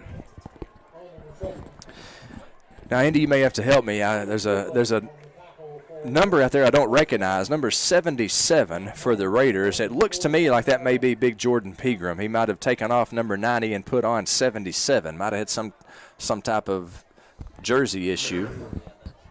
Tell me if that doesn't look like number 77. That doesn't look like Pegram to you. Yeah, it does, and he could potentially have had blood on his jersey, and they couldn't have got it off and changed it at halftime. The give is to Lindsey. He covers the ball and bulls forward for a gain of 2. It'll be 2nd down and 8 for the Bombers. There is a flag on the play. That's thrown in the area of holding. Let's see what head referee Brad Davidson calls. He's talking things over with Anthony Renshaw out there.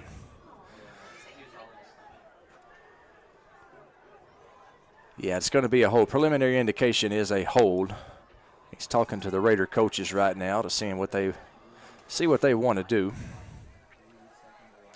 Can't imagine they'll do anything other than accept the penalty. Holding against Mountain Home. That'll be a 10-yard penalty from the spot of the foul. 8 minutes remaining in the 3rd quarter. Your score is Mountain Home 21, Nettleton 14.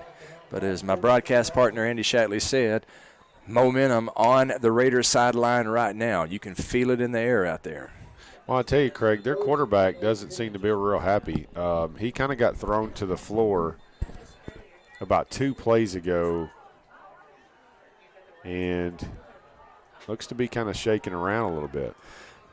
1st down and about 17 for the Bombers. Gives to Drury, a little jet sweep right side. He's hit in the backfield. Nice tackle over there by number 6. That's Dorian Tucker, and that's a loss. Tackle for a loss by Dorian Tucker. It's going to be 2nd down and long. I'd call that about 2nd down and 19.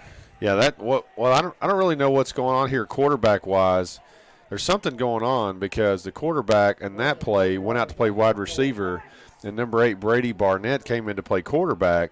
Now their quarterback is off on the sidelines, and he does not look happy. Squatting down, holding his arm, and we have a new quarterback. Brady Barnett, the signal caller from the gun. Barnett is going to pass. He's not going to pass.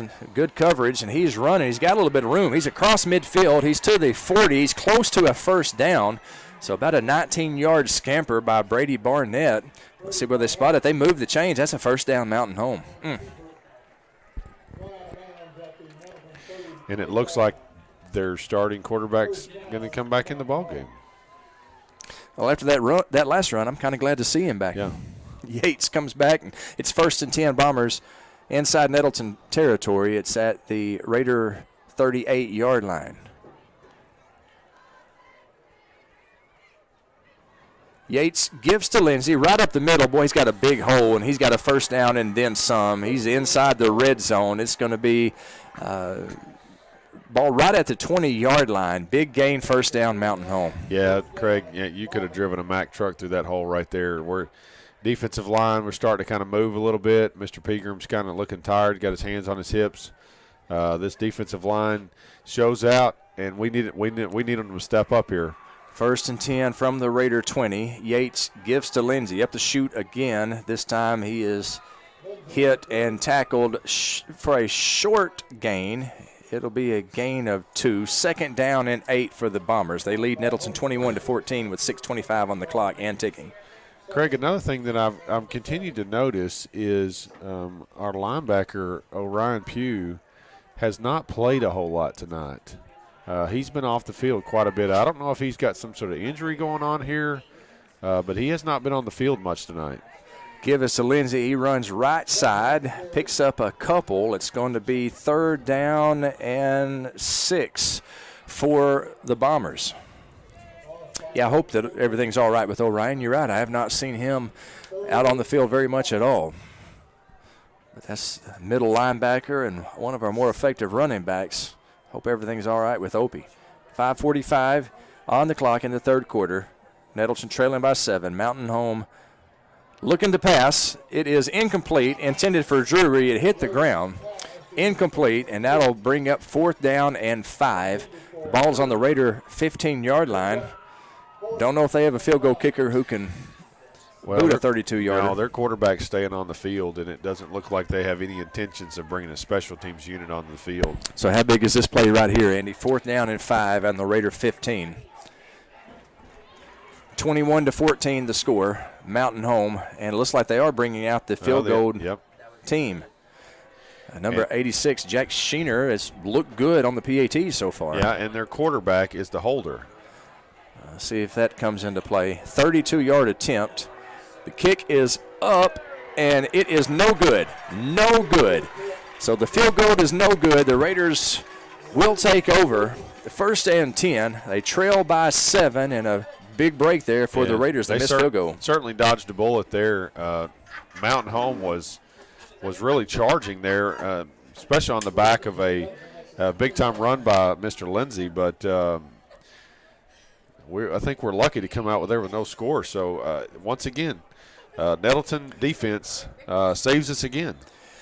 So the Raiders will take over 1st and 10 at their own 20. Cameron Scarlett in the backfield. 2 receivers near side. Kobe Bradley in the backfield with him. In motion is Braylon King. Gives to Kobe Bradley. He's got some running room. Jukin jiving. He advances. He's still moving forward. Good, tough run there by Kobe Bradley. That's going to be a gain of about 8. 2nd down and 2. Well, I really like to see how he's running the football. I think that what you're going to see here in the second half is Nettleton is going to have to establish the line of scrimmage. The offensive line is going to have to handle the down linemen of Mountain Home, and you're going to see Nettleton say, you know what, we're just going to go back to Old Faithful, and we're going to run the football right down your throat. 2nd and 2 for the Raiders at their own 28. Scarlett gives to Bradley. He's running right side. He has 1st down yardage. Looks like a gain of 3, maybe 4. 1st down Raiders.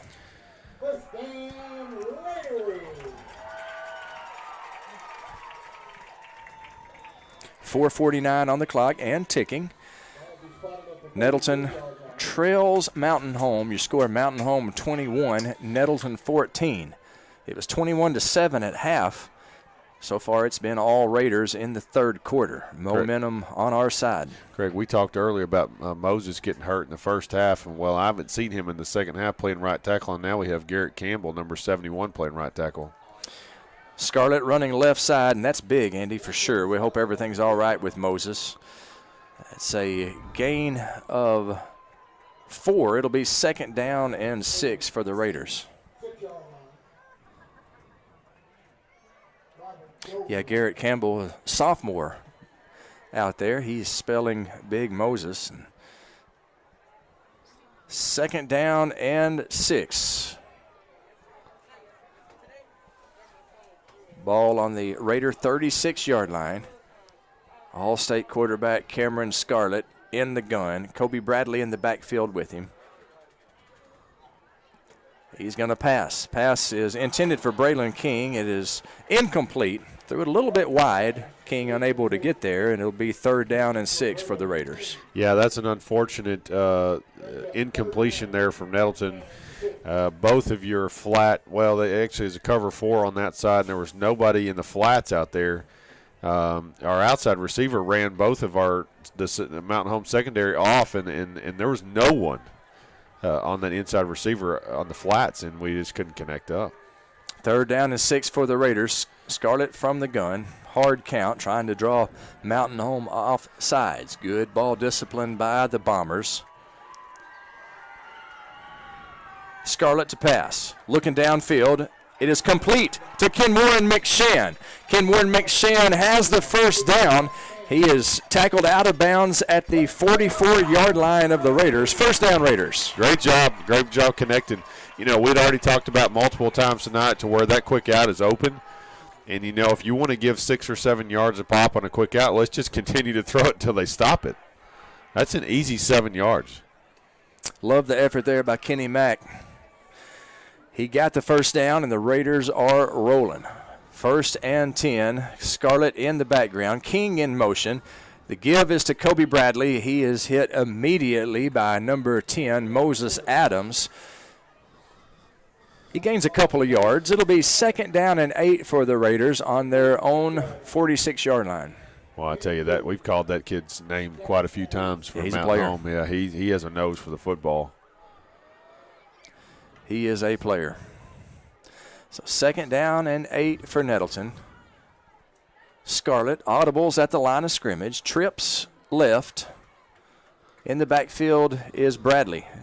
He's passing left. It is complete to Braylon King. Braylon King gains about 6, maybe 7 yards. It's going to be 3rd down and 2 inside Mountain Home territory. Ball spotted at the Bomber 48. This is a big down for Nettleton. They've thrown the ball a couple of times successfully, but once again, their bread and butters running the football. They usually got a big, strong offensive line and manhandling people. You really got to kind of announce your presence here and say, listen, here's a time where everybody knows we're going to run the football. It's 3rd and 2. We got to be able to put at least two yards on the field. 3rd down and 2. Scarlett from the gun. He's going to take it himself. Quarterback draw. He's got the first down. That's not a bad idea at all. Call number 9's number. He's got the first down for the Raiders. Gain of about 4, it looked like. They're moving the chains. You really feel good as your offensive coordinator, and it's 3rd and 2, and you've got the senior leadership like Cameron back there because, he's going to secure the football. He's going to make good decisions. That's exactly what he did. Mountain Home 21, Nettleton 14, 158 and ticking in the 3rd quarter. Raiders driving. 1st and 10 from the Bomber 44-yard line. In motion is Braylon King. Scarlett gives to Kobe Bradley. Kobe Bradley's got a little bit of running room left side. Gain of about 5 yards. It's going to be 2nd down. A gain of 4, actually. 2nd down and 6. I'm going to go back to saying, if I'm Nettleton, an offensive coordinator right here, I'm saying we're running the football. We're going to run it all the way down the field because I really think Nettleton can control the line of scrimmage and run the football at will. And that's going to be encroachment on the defense as the hard count draws the defense offside. So it goes from 2nd down and 6 to 2nd down and 1. A situation I like a whole lot better, Andy. Yeah, that 2nd and 1 is a great down and distance for play calling. There's pretty much your endless options there. This is a great down to throw the football. Well, let's see if to throw deep. See if Coach Wilson does that. Downtown Jaden Brown spread out wide left. Instead, they give to Kobe Bradley. He's running right side. He's across the 30, the 25. Lowers his shoulder, gets down to the 22-yard line, it looks like. First down, Raiders. Great job of downfield blocking by Kenwarren McShann. As a wide receiver, you got a lot of jobs, but as soon as you see somebody come out there in the flats like that right there, turn and look for somebody down the field. Not just trying to create an open lane for your running back, but go find the next guy. Go find the next guy. Look for somebody else. Create more yards. First down and 10 for the Raiders on the Bomber 23. The score is Mountain Home 21, Nettleton 14. 30 seconds remaining in the 3rd quarter. Nettleton looking to tie the game on this drive. They give to Kobe Bradley, and there is a flag on the play. It's going to be a dead ball foul. It's going to be against the Raiders, it looks like. False start against the Raiders. So that'll back it up 5. It'll be first down and 15 for the Raiders. Yeah, when you're calling a play to where you're going to be pulling your guard and tackle, sometimes they get a little antsy because they know how fast they need to come out of the hole to get to where they need to be. And you could see both of them on the left side. They were trying to come out of there a little too fast to get clear. Keandre Pope into the game. He's in the backfield with Scarlett. It'll be first down and 15 for Nettleton. They are on the Bomber 28-yard line. The clock is at 4, 3, 2, 1. I don't believe they're going to be able to get the play off, and they don't. It is whistled dead before they could get the snap off. So that's how the third quarter ends, with Mountain Home holding on to a 21-14 lead. We'll take a 60-second break, and we'll bring you the fourth quarter when we come back here listening to Raider football on the EAB Sports Network. Community Bank believes that community is everything. Our promise to stand by our customers is important in the good times, but even more important in the hard times, too. As economic recovery begins, we want you to know that we are here for you. We will keep loaning money, financing homes, helping small business, and supporting this community. Banking local is more important than ever. We invite you to make the switch to First Community Bank, your local community bank. First Community Bank, where community comes first. Member FDIC. Offer of credit subject to credit approval. Attention members and guests. J-Town's Grill is once again a proud supporter of the A-State Red Wolves. Make J-Town's Grill your after-game destination to celebrate another Red Wolves victory. And don't forget to come back for Sunday brunch and catch the NFL games on the big screens at J-Town's. Everything from appetizers, salads and sandwiches to burgers and wraps, all at J-Town's Grill, with indoor and outdoor seating and live music. J-Town's Grill on Johnson, right across from Centennial Bank Stadium. Check out their menu at jtownsgrill.com and like them on Facebook. You're listening to the Nettleton Raiders on 94.1 KIYS HD2, Walnut Ridge, Jonesboro. Fourth quarter about to get underway. Mountain Home 21, Nettleton 14, but the Raiders with the momentum, the Raiders with the ball. First down and 15 at the 28-yard line of the Bombers. Cameron Scarlett in the gun, Kobe Bradley in the backfield with him. He gives to Bradley. Bradley running right side. He has got the first down. He's at the 10. He's at the 5. Touchdown Raiders! Kobe Bradley with a 28-yard touchdown run, and we're one kick away from this being a tie ball game. Craig, Kobe Bradley has taken over the second half from Nettleton. He's literally said, get on my shoulders, and I'm going to take us. That's exactly what's happened. Man, I'm telling you what, this is exciting to watch. Somebody must have got in his ear hole and said, listen, we may not be able to block everybody, but can you make a couple of them miss? And that's exactly what he's done. Heck of a run by Kobe Bradley. And Joseph Newhung on for the extra point attempt. The Raider junior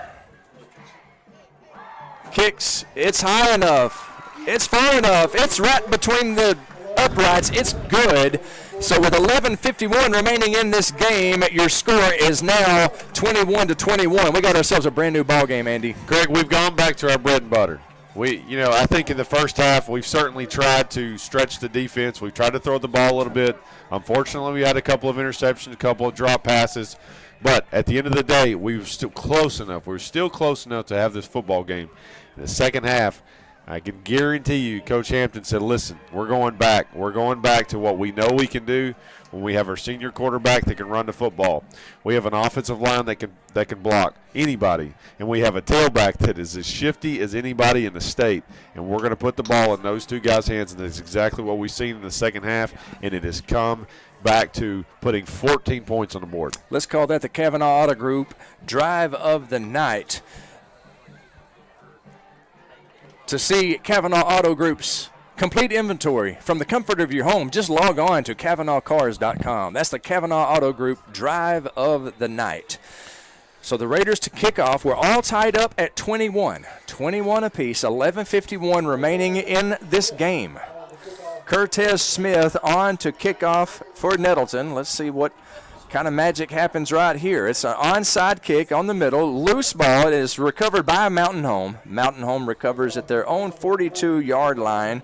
That's where they're going to take over 1st and 10. That's number 6, Cade Yates, the quarterback, who made the play, and he's going to have good field position to start off here for the Bombers. With 11:50 remaining in the game, it'll be 1st and 10 at their own 42. Well, Craig, it's 11 minutes and 50 seconds to go. We have a new game, 21-21. And so the question is, with 11 minutes or 12 minutes to go in the game, who has the best chance to win here? And I certainly feel good about our options with our run game now. Yates gives to Lindsey. He is tackled right about the line of scrimmage. That is Jordan Pegram. He falls forward. Actually, he's thrown forward about 4 yards. It's going to be a gain of 5, 2nd down and 5 for the Bombers. Ball is at their own 47-yard line. Well, Mr. Pegram is actually down, but he's asking to maybe stretch him. I hope this is just a cramp. It looks like it's just a cramp there. He's got his legs straight up into the air, and they are trying to stretch that hamstring out. It was 81 degrees. It's 73 right now, which is actually very comfortable out there, but it's still warm weather, and you're going to see a lot of cramps, I'm afraid. Yeah, and Mr. Pegram, maybe leading our team in rushing after that, play that he had in the first half. Jeff McMillan's keeping stats for us. That's one thing that he shared with me earlier. Our leading rusher is Jordan Pegram. He forced a fumble, he stripped the ball, and he advanced it all the way to the 9-yard line. That led to the Raiders' first score. We're all tied up at 21 with 11:30 to play. Mountain Home has it 2nd and 5 from their own 47. Yates, the quarterback in the gun. He gives to the tailback, Lindsey. He is met at the line of scrimmage by big number 24 for the Raiders. That's Javonte Wallace. Gain of a couple. It'll bring third down. It'll be 3rd down and 3 at the 49. Well, I tell you, Craig, I hate to see Jordan Pegram standing on this sideline over here. That's it. I know one player doesn't make a defense, but he certainly has created havoc for Mountain Home tonight. And when we need him on the field right now. He's a difference maker for sure. 3rd and 3. They run it up the middle. He is stood up at the line of scrimmage. He does not get the first down. Gains maybe a foot or two. It's going to be 4th down for Mountain Home. 4th down and 2. Ball on the 50-yard line. Good stand by the Raider defensive line. Well, I just don't know that if you're Mountain Home, you can run a play here. I mean, you have to punt the ball here, with a tie ball game with 10 minutes left to go in the game. So let's see if they put their punter. They've certainly switched quarterbacks. Yeah, it looks like they're going to go for it. So 4th down and 2. Their offense is on the field, and now they elect to call a timeout to talk it over. So Mountain Home calls a timeout. We will take that timeout with them. Let you hear from one of our great sponsors. 10-14 remaining in the game. We're all tied up at 21. Don't you go anywhere, folks. Great game here at Raider Field tonight. You're watching Raider Football on the EAB Sports Network. What a horrible call! What's the matter with you, ref? You seriously need some glasses. Honey, that's the mascot. Oh, guess I need glasses too. Elite Eye Care can help fans and officials alike. 1000 Landover Road in Jonesboro and 1515 West Kings Highway in Paragould. Schedule today at EliteEyeCareAndOptical.com or call 972-6040. That's 972-6040. Elite Eye Care. Your vision is our focus. Fourth quarter action at Raider Field. We got a dandy going here, folks. 21-21 the score. Nettleton, Mountain Home all tied up. 4th down and 2. The ball right on the 50-yard line. Mountain Home gave indications that they were going to go for it. They called timeout, and let's see if they think better of it and decide to punt. But it does look like the offense is on the field, and Andy, it looks like they're going for it. Quarterback under center.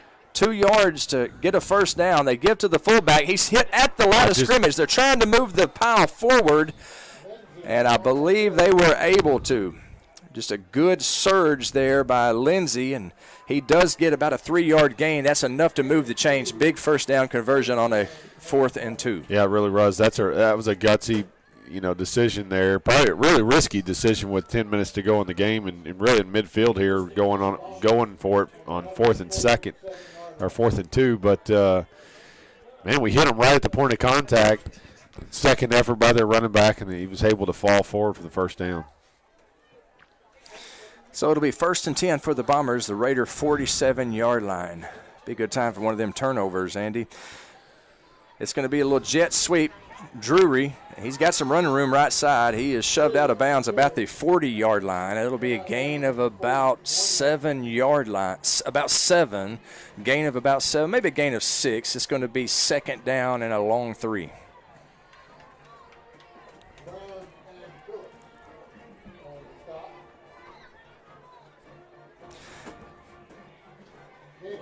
Nettleton with a 4-man front. Jorge Salas, Kylan Butler, Cam Phillips, Javonte Wallace. Do not see Jordan Pegram out there. 2nd down and a long 3. Quarterback running left side. It's an option. He options to Lindsey, and he is tackled by a Kylan Butler after a gain of 2. It's going to be 3rd down and 2 for the Bombers. They are at the Raider 39-yard line. We're all tied up at 21. 21-21 the score. 9 minutes and 9 seconds remaining in this game. Mountain Home, who led most of the game, they have the ball. 3rd down and 2 at the Raider 39. In motion is Drury. They give it to him. Another jet sweep. This time the Raiders defend it well. He is hit. Nice job there by Dorian Tucker, and he slings him back. It's going to be a loss on the play. So it's going to be a loss of 2. It'll be 4th down and 4. Big play by Dorian Tucker. Well, here we go again. It's just like I'm put it on repeat. Whether or not they're going to go for it on this 4th down. They've rolled the dice one time. I doubt very seriously you're going to see them roll the dice again. Yeah, it looks like they're bringing out their punting team. Now, in this situation, 4th down and 4. Ball on the Raider 41-yard line. Would you be looking for a possible fake here? I just don't think that's a wise decision. You start playing your odds, and you got this. You barely got the first one. So this one, you go ahead and punt it away and try to play defense. They have a man in motion. Snap, punt, and it's looks like a good one, but it goes out of bounds. Actually, not that good of one. It goes out of bounds at about the Raider 20-yard line, and Nettleton will take over 1st and 10. Let's see if I can. Actually, the 24-yard line. 1st and 10 for the Raiders. Their own 24. 7:59 remaining in this game. Wow, what a great game we've got going on, Craig. No doubt. 21-21. 7 minutes and 59 seconds to go in the 4th quarter. These teams really have matched up really well tonight. Mountain Home has kind of thrown the ball really well. Nettleton's coming back in the second half and say, you know what, we're going to go back to our bread and butter. We're going to run the football. So this sets up for a great job for Nettleton to be running the football now. Speaking of running the football, they give to Kobe Bradley. Kobe Bradley running left side. He's tackled out of bounds after a short gain. It's a gain of 3. It'll be 2nd down and 7. If that's a gain of 3, that puts Kobe Bradley up to at least probably 120 yards or so rushing for tonight. So he has certainly come alive tonight. And that's exactly what Nettleton needed. The first half was really difficult for Nettleton on offense, but Kobe Bradley has breathed life into the Nettleton offense tonight in the second half. Scarlett to pass. It is nearly intercepted. It is incomplete, and we dodged a bullet right there. See if there is a flag on the play. Going to be perhaps pass interference. We'll see what the indication is. We're all tied up at 21, 21-21, 7:48 to play. Nettleton with the ball. Flag on the field. We are waiting the indication. It looks like it is against the Raiders.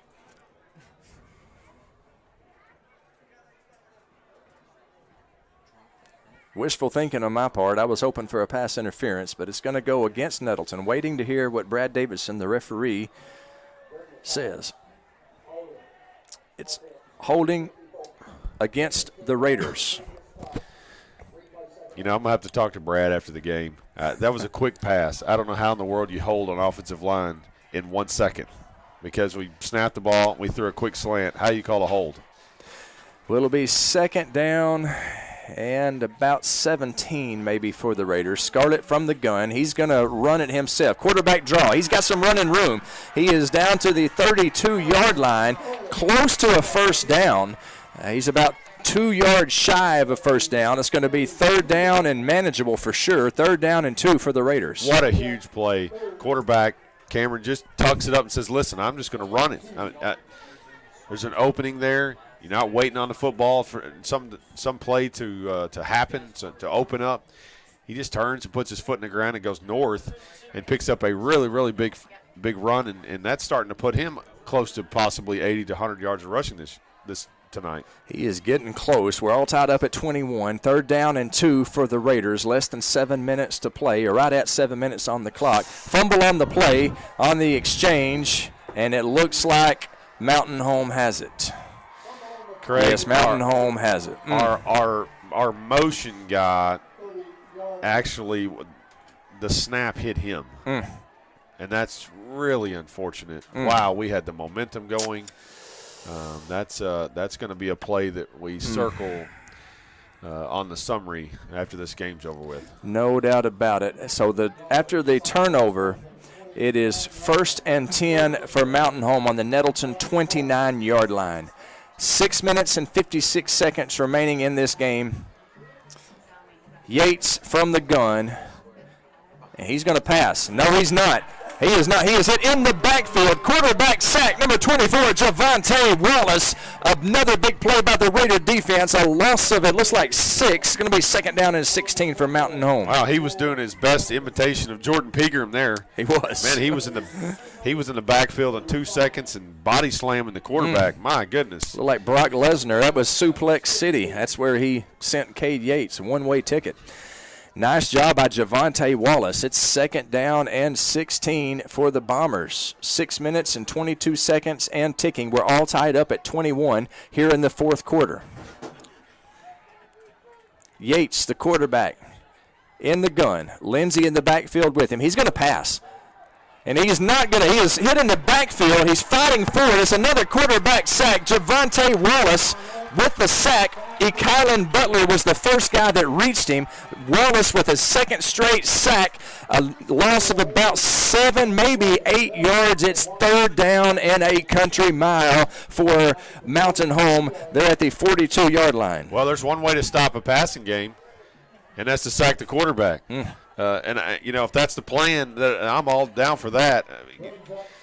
We've had some success in the first half throwing the football, and they've had plenty of time to throw the football. Well, not on those last 2 plays, so they're going to have to resort to running the football. I don't see how they can continue to throw the football with us putting that much pressure on their quarterback. 3rd down and a country mile. They give to Lindsey. He runs straight ahead, and he is tackled after a short gain, maybe a gain of 3. It's going to bring up 4th down and 20, it looks like, for Mountain Home.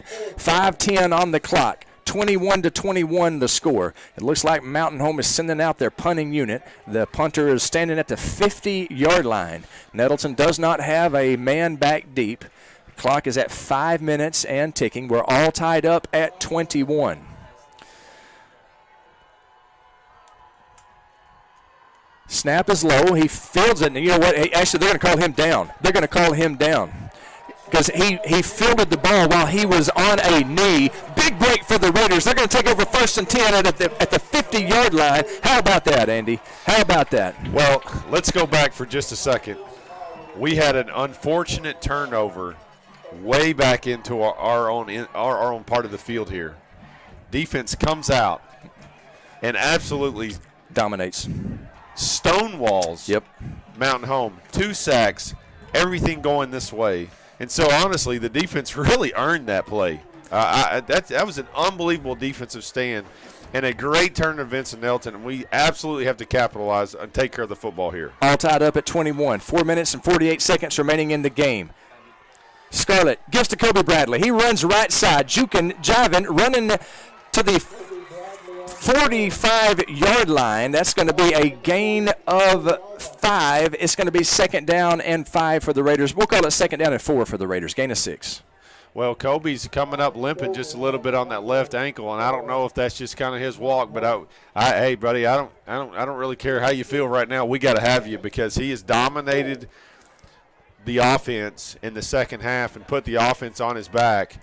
And we need to control the offense, control the clock, control the line of scrimmage here by running the football. All tied up at 21. Nettleton with the ball. 2nd down and 4. Again, they give to Kobe Bradley. Running left side. He is hit close to the 1st down, and he is thrown backwards, but forward motion is going to be real close to the 1st down marker. They're going to mark him short by about a foot. Actually, they're going to call that a 1st down. 1st down, Raiders. Gain of 4. 1st and 10. A fresh set of downs. 3:47 on the clock. Nettleton with the ball on the Bomber 41-yard line. Once again, the answer here is to control the clock, keep that thing running, control the offensive line, control the line of scrimmage, continue to put pressure on the Mountain Home defense, and they're gonna put the offense on Kobe Bradley and Cameron Scarlett's shoulders here. Scarlett with the quarterback draw. He's running straight up the middle, still on his feet. He has got a gain of 7. Man, he runs the ball tough. It's going to be 2nd down and 3 on the Bomber 34-yard line. We're all tied up at 21 with 3 minutes and 10 seconds on the clock. That's what you're going to get. Nettleton has made no qualms about what they're about to do. They're going to run the football right down your throat, and that's the plan here. Nettleton's been successful running the football in the past. You have senior leadership at the quarterback. You have a very shifty runner at Kobe Bradley. You have a massive offensive line, and this is the positions in the games that you dream about if this is the kind of offense you have. 2nd down and 3 for the Raiders. This time they give to Kobe Bradley, makes a cut, has the 1st down, falls forward to the 25-yard line, move the chains. 1st down Raiders on the 25. We're all tied up at 21, 2:36 remaining on the clock. Yeah, 1st down stops the clock. And here we go, Ben. The clock starts again. Brad Davidson pumps the clock there, continues to run. You got to feel good about a situation, protect the football, control the line of scrimmage. You're going to get more of Scarlett and Bradley. This time it's Scarlett. Quarterback draw right up the middle. Tough running by Cameron Scarlett, a gain of 8. It's going to be 2nd down and 2. Clock just right at the 2-minute mark. All tied up at 21 to 21 your score. 1 minute and 55 seconds on the clock. And we have, looks like maybe some type of equipment malfunction. The clock is still running, and they're going to have to add some time to the clock, I believe. Officials timeout maybe, but no, they're not. The clock's still at 1:38. Scarlett looking. They'll probably be forced to call a timeout here because of an equipment issue with their quarterback. Play clock at 4, and Nettleton does that. They call a timeout with 1 minute and 33 seconds remaining in this game. We're all tied up at 21. Nettleton takes a timeout, and let's just keep it right here during this timeout, Andy, because I definitely don't want the good people at home to miss any of this. What a ball game we've seen here tonight. Well, honestly, if you look at these two teams on paper, and we talked about this before the game, I really thought these two teams would match up well tonight. I mean, you look at how Mountain Home fared against Harrison last week. Right. And then you look at how Nettleton did really well against Blytheville 2 weeks ago. So you look at the strengths of each team and the talent, ability, and you think that this is going to be a pretty good football game tonight. Well, all of a sudden, pretty early in the game, Mountain Home throws a few touchdowns on the board, and you're like, whoa, where's the Nettleton we expected tonight? Well, something happened on the way to the Forum. At halftime, and somebody said something, and we changed a little MO of our offense. And, you know, instead of trying to throw the ball a little bit, which we're going to have to, Nettleton's going to have to throw the football throughout this season. But tonight, they came out in the second half and said, okay, we're fixing to line it up. We're going to play smash mouth football, and that is certainly worked out to Nettleton's favor. There's been a few unfortunate things that happened with some fumbles, but also we had some great things that happened in our favor with the downed punt right there, and that put us in this position we're at now. 21 to 21 the score. We're about to get back in action. 2nd down and 2. Cameron Scarlett's running right up the middle. He's got the 1st down. He is inside the 10-yard line, down to about the 9. It's going to be 1st down and goal to go for the Raiders at the 9. We're all tied up at 21. A minute 26 to play in this game. Nettleton with a hurry up. Scarlett in the gun. Gives to Kobe Bradley. Runs right side. He is met and thrown down after a short gain. It's going to be second down and goal to go from the 7. The clock is at 1 minute and 7 seconds remaining in this game. We're all tied up at 21. Nettleton trying to get it in the end zone, move to 2-0 on the season. Second down and goal to go from the 7-yard line. Cameron Scarlett in an empty backfield. Three receivers to the right, one spread wide to the left. Scarlett going to run it up the middle. He's inside the 5. He's thrown down at about the 2-3 line. It's going to be third down and goal to go from the 3. The clock stops at 35. I guess the Raiders took a timeout. It should be their second timeout. They have one timeout remaining. And Andy, 35 ticks on the clock. Third down and goal for the Raiders, 3 yards away from taking their first lead of the game, but they're taking it at the most important time of the game. It's going to be interesting to see whether or not Nettleton plays for a touchdown or a field goal, because they have a kicker that can kick that far. Yeah. Mr. Newhung, I believe, is our kicker, yes, and he has the leg to kick this, and if they center this thing up like a PAT and run the clock all the way down, we have one timeout left. Mm-hmm. So, honestly, I don't know, 37 seconds is with only one timeout. You have one play to run the football, and I think it's pretty obvious that Nelson's going to run the football, and they've ran it. They haven't passed it one time this series. So the only way you're going to stop the clock is an incomplete pass or a timeout. And if you have a chance to kick a field goal, you have to save that timeout because you don't have time to line it for a field goal. Third down and goal to go from the 3. 37 seconds on the clock. Tie ball game, 21-21. Cameron Scarlett, the All-State quarterback, in the backfield. On his right hip is Kobe Bradley. He's going to pass. He throws to Kobe Bradley. He catches it. He's in the end zone. Touchdown, Raiders! Well, Greg, I just talked about that. You have two options. You only have one timeout, so you really can't afford to run the football unless you're thinking field goal. Well, they said, okay, I tell you what, we ran the ball all the way down here, and we're going to pass it. Surprised me, surprised you. I think it surprised the entire Mountain Home defense because there was nobody around Kobe Bradley. First pass of the series, and Coach Clint Wilson dialed it up at just the right time. Nettleton takes their first lead of the game with 33 seconds remaining. Joseph Newhung out to attempt his 4th extra point of the game. He's been perfect so far. The kick is up. The kick is good. And with just 33 seconds remaining in this game, Nettleton now has a 28-21 lead. Well, I'm going to go back to that play, and I kind of tried to break that down with that 37 seconds left in the game. We only have one timeout. So there's really only a few things you can do. You can either throw the ball and an incomplete pass stops the clock for you, or if you run the ball, you only have one play, really, because you're going to have to stop the clock to kick a field goal. So that's exactly, and I'm sure they were thinking, okay, do we run the ball, stop the clock, and kick a field goal, or do we throw the ball and we throw it away, or if there's nothing there, we throw it away, we stop the clock, and then that stops the clock for us one more time. That play action pass and slipping Kobe Bradley right into the flats, and he was wide open. Outstanding call by offensive coordinator.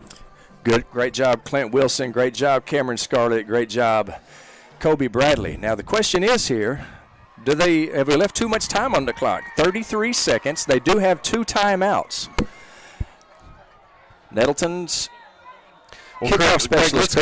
Let's go back to how well our defense is playing right now. Man, I feel great about our defense. He kicks it deep. It goes out of bounds, however, and so it'll be 1st and 10 for Mountain Home from the 35-yard line. You remember the last series and our defense, we had 2 quarterback sacks. They got to start thinking about how they're going to protect their quarterback. And Mr. Pregame is back in the ball game. And that is bad news for Mountain Home. Number 77 back into the game. Jordan Pregame keyed the first score for the Raiders. So now you have your 2 sack leaders on the football field for Nettleton. Javante Wallace, who came up with 2 huge sacks on that previous series. And timeout on the field. I guess, did Nettleton take the timeout, Andy? I'm not sure, but there is a timeout on the field for some reason. I don't think Mountain Home would have taken the timeout right then. So we're about to get underway. The score is Nettleton 28, Mountain Home 21. 33 seconds remaining in the game. I believe we're going to re-kick. Okay, so they're making them re-kick. I guess they have that option. They can make them re-kick. That's correct. And that's what they're going to do. Okay, yeah. so that was the deal. They're re-kicking. Nettleton with a 7-point lead, 33 seconds to protect it. Cortez Smith on to kickoff. He kicked it deep last time. All night long, he has kind of been squibbing it and had a couple of onside kicks. He kicks it deep this time, and it is fielded at the 30. And Nettleton tackles. Cortez Smith makes the tackle at the 40. 28 seconds, so 5 seconds went off the clock. How about that? Kick the ball and go down there and make the tackle. Good job, Cortez Smith. So it'll be 1st and 10 Mountain Home from their own 40. They're moving left to right on your screen. Nettleton 28 seconds away from a huge Week 3 win. Craig, the key to this defensive stand right here is to be put pressure on the quarterback. Do not give him time to look down the field and the receivers to get down the field. So all eyes are going to be on number 24 and number 77 on our side of the ball. Yates from the gun. He's looking to pass downfield. He airs it out. It is intercepted. Intercepted by Juan Badillo. Juan Badillo at the 50-45. He gets down. Juan Badillo with the Oski. Juan Badillo with a big-time interception, and that will seal the deal right there. Heck of a play by Juan Badillo. Craig, the defense from Nettleton came through again, and Coach Alan Johnson is on fire on the sidelines. He is proud of his defense. Well, we were trailing 21-7 at the end of the first half, and the defense comes out and pitches another shutout in the second half of this ball game. No doubt about it, Coach Alan Johnson has reason to be proud of his unit. Greg, I think we're about to see the best formation in football. The old victory formation. He drops to his knee. Now, Mountain Home has a couple of timeouts. Let's see if I believe they're going to let the clock roll. That'll do it, folks. They're going to let it roll. Well, the clock's ticking down, and I don't think they're going to actually take their timeouts, and I think this game is about to be in the books, and that was an unbelievable play at the end of the game, and really the Nettleton defense stepped up huge there, and for Nettleton to be able to come back, that shows a lot about the character of this team, and that was an outstanding victory for Nettleton Raiders. No doubt about it. Nettleton with a 28-21 lead. It is a final now, folks. They trailed 21 at half. Second half, they trailed 21-7 at half, but the second half was all Nettleton as they outscored Mountain Home 21-0. And they win this game 28-21. Man, don't you go anywhere, because we have got the Real Estate Nate postgame show coming up after this 2-minute break. And we will name the JOSM player of the game. We're going to have to decide who that's going to be, Andy. I'll tell you what, give us a 3-minute break so we'll have time to do that. Don't go anywhere, folks. The Raiders win a wild one, 28-21 over Mountain Home. Real Estate Nate post-game show coming up right after these messages. You're watching and listening to a heck of a high school football game here tonight on the EAB Sports Network. Power, high speed. Your neck of the woods, delivered by Craig Head Electric. Empower is local. Empower is reliable. Empower is affordable. Empower is super fast broadband. Empower is customer service that puts you in power. We are here for you. 870-336-0999. Empower, bringing you the information you need more quickly and conveniently than ever before. We are Empower, delivered by Craig Head Electric. Call and talk to us today at 870-336-0999. High-speed internet from Empower. Internet for your neck of the woods. Tucker's Appliance Superstore in Jonesboro is by far the largest appliance showroom in Northeast Arkansas, which means more selections than ever before. Right now, a new shipment of name brand in-the-box inventory has just arrived at Tucker's. Come check it out. Tucker's also offers full factory warranties, free local delivery, and financing at 0% interest. Shop Tucker's Appliance Superstore now at 923 East Parker Road in Jonesboro. Tucker's Appliance.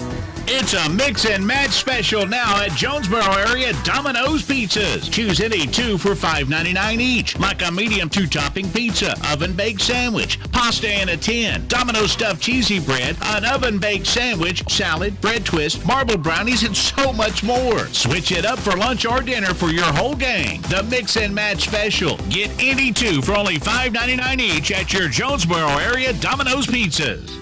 You've been told banks with branches don't have the digital capabilities you need. But why not have the best of both worlds? At First National Bank, we have all the online banking tools you could ever need. Plus, if you need something, we have real people in real places near you. Digital, with branches and real people. We know you can't be everywhere at once, but we can be anywhere you are. Check it, snap it, track it, pay it, move it, and ask it anywhere. First National Bank, putting you first, always. Equal housing lender, member FDIC. I just want to say thank you to all of our customers for all that you do for us at Glen Sang. Thank you for your business, sending us customers, and your friendship. All of our Glen Sang families want to say thank you and will always be there for you, sales and service. We realize that you have a choice of dealerships, but no one appreciates your business like we do, and we have since 1954. Glen Sang, and God bless our troops. If you're looking for some land you'd like to populate, all real estate needs. Listen, we all know the real estate market is crazy right now, so whether you're buying or selling, you deserve maximum value. You want real market knowledge. You want real negotiating power. You want real results. You need Real Estate Nate. Give me a call. I got you back. Oh, real estate Nate. Call today. Real Estate Nate with Halsey Thrasher Harpole Real Estate Group. 870-261-3927.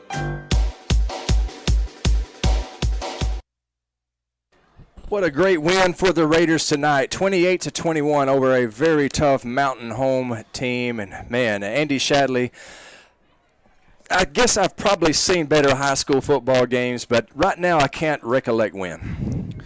Well, let's just talk about how well Nettleton played tonight, and that great teams, Craig, they figure out how to win. And I think your Coach Hampton will go back and look at this game and say this wasn't the prettiest win. Mm-hmm.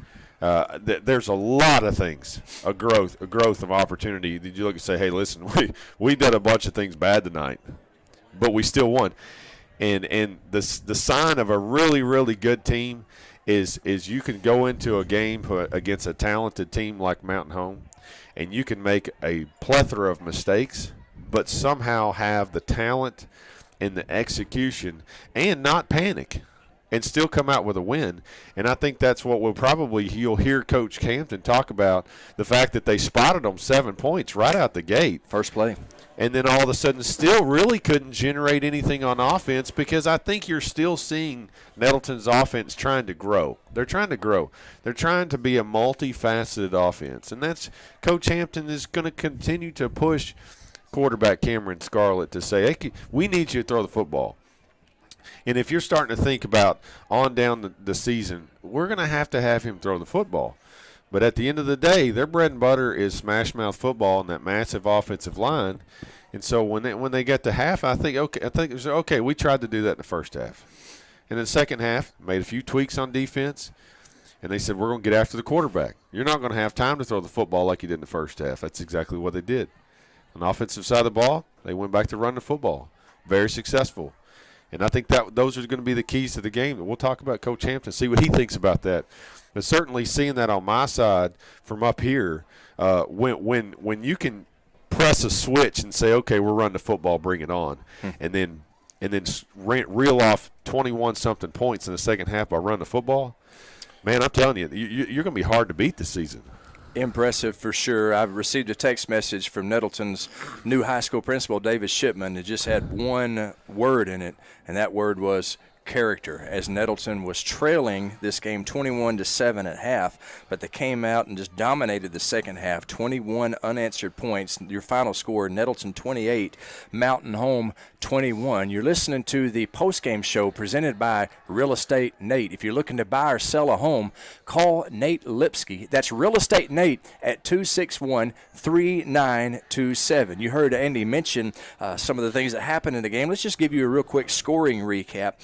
Mountain Home scored first. The first time they touched the ball, a 67-yard touchdown pass from Cade Yates to Dylan Drury. After the point after, it made the score 7-0, 9:58 remaining in the first quarter. Nettleton was unable to score in that quarter. However, at the very beginning of the second quarter, Nettleton got on the board.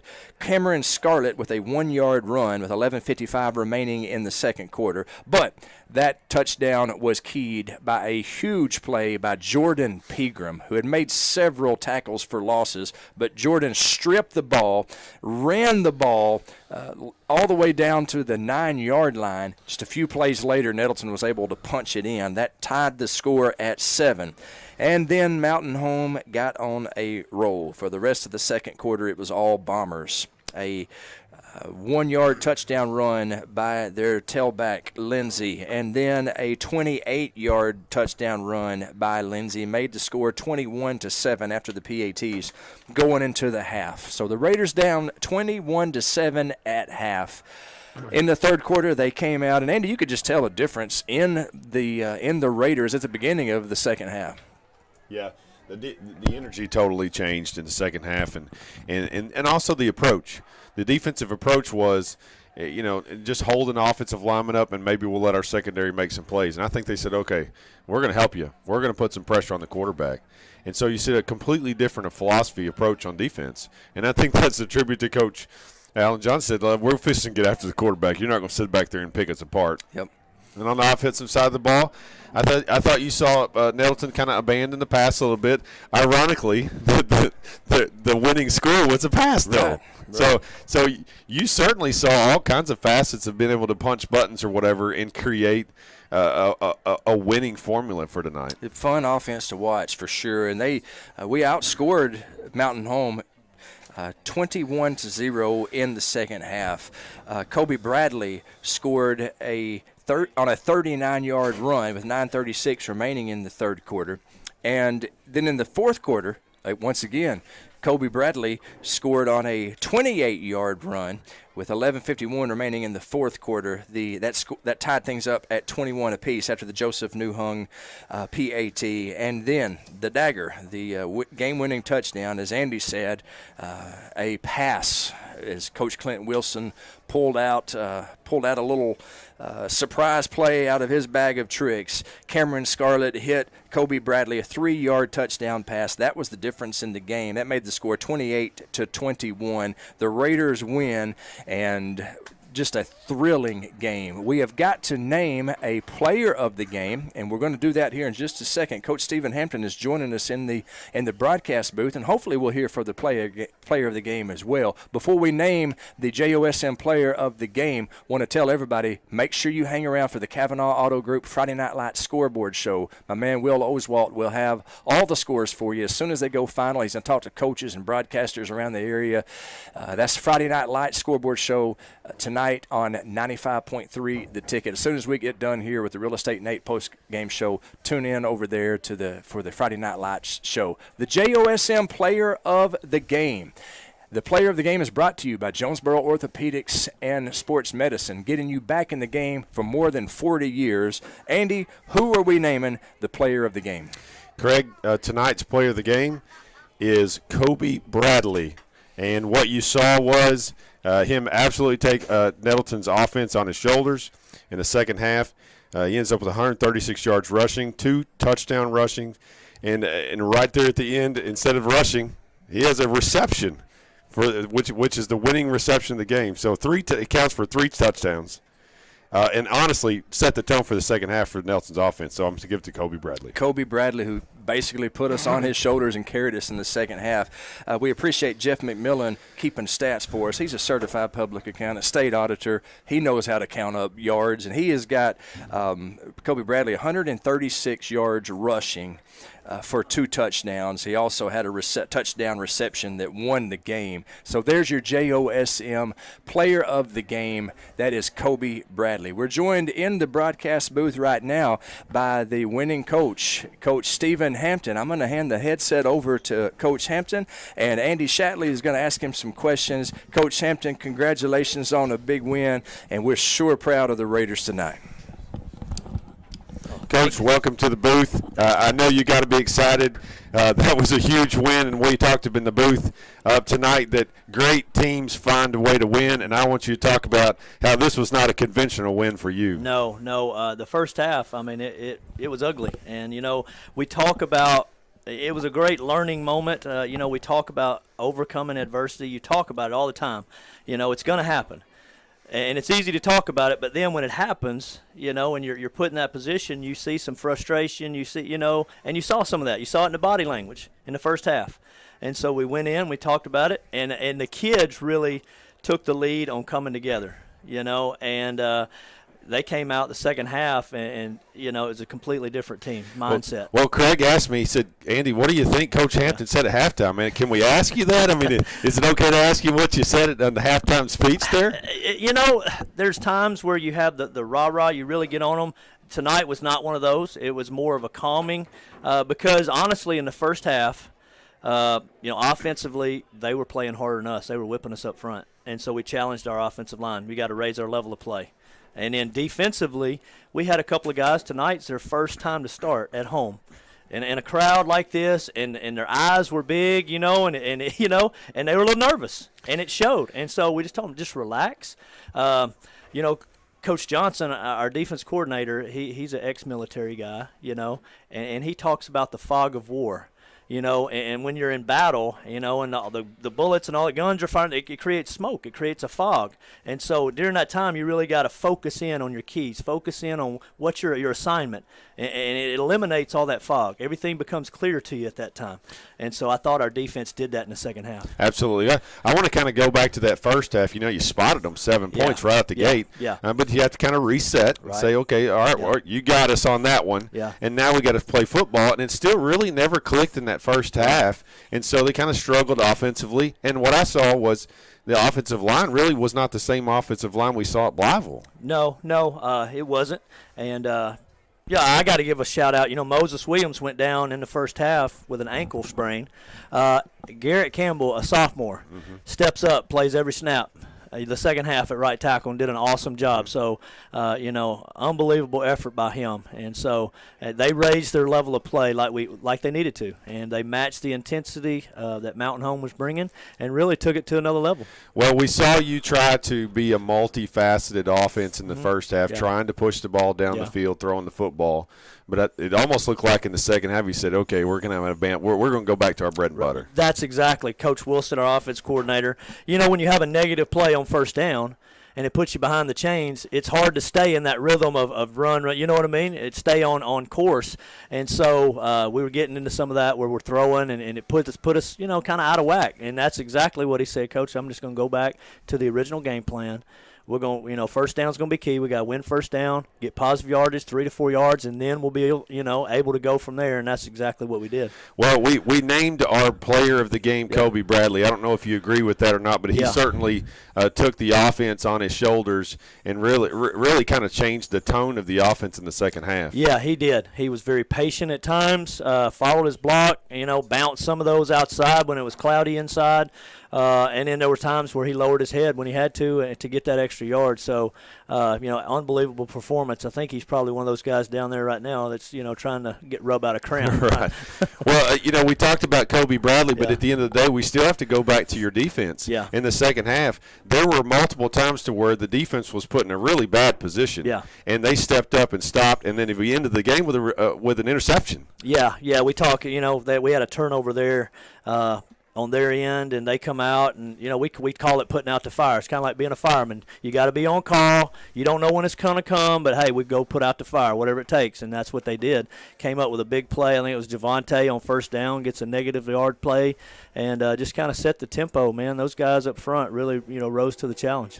Well, Craig and I talked about up here. That was an unbelievable football game, and it maybe wasn't the prettiest game that you would like to say, but successful teams. They figure out a way to win, and I think that's what y'all did tonight. Yeah, and we talked about that after the game. In the grand scheme of things, non-conference games do not affect playoffs, determine that or anything, but it does help to, develop the kind of team that you're going to be. And this is going to benefit us down the road. We're going to be in a ball game at some point in a dogfight like tonight, and we can go back to tonight and pull that out and say, look, you got to stay in it, just keep grinding, keep battling, and good things will happen, and it proved that tonight. Well, I'd love to give you an opportunity to kind of sum up tonight's game because it was an unbelievable ending, and Raider pride is justified here tonight and tonight. So I'll give you an opportunity to summarize tonight's game. Well, I thought it was awesome all around. We got our student section going tonight, the neon. That was unbelievable. They were there the whole night. They just keeping our guys energized. I thought our crowd was good.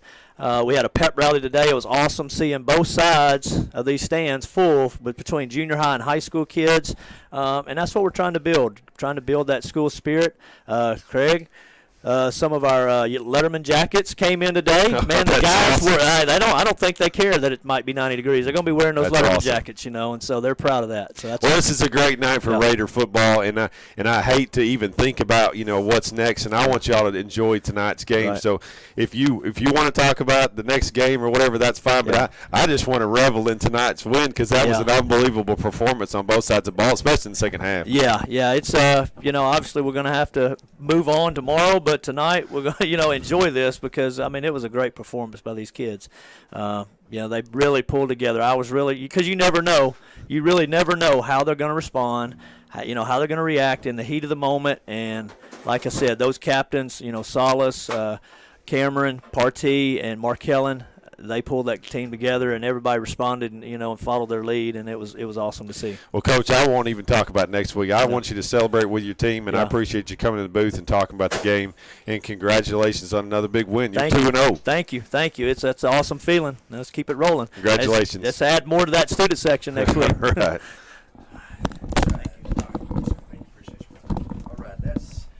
That's Coach Stephen Hampton on the Real Estate Nate post-game show. Thank you so much, Coach Hampton. For all your real estate needs, visit with Nate Lipsky. That's Real Estate Nate at 261-3297. That's all we got for you here at Raider Field tonight. I think we've done enough. What a game. Raiders win 28-21. We want to say a great big thanks to my tag team partner, Andy Shatley, all of the crew that worked, Director Blake Isbell, Brendan Troutman, also Caleb Andrews running camera, Eva Barrett, I believe, run the camera for a quarter. Okay, she was not able to help us out, but thanks to the guys who ran camera. Thanks back EAB. We appreciate Scotty Woodson. Make sure you turn over to 95.3, the Friday Night Lights scoreboard show. What a night at Raider Field. Our next broadcast will be next Friday night, pregame 6:30. Nettleton will take on Pocahontas right here. Andy, thanks for your great job tonight, bro.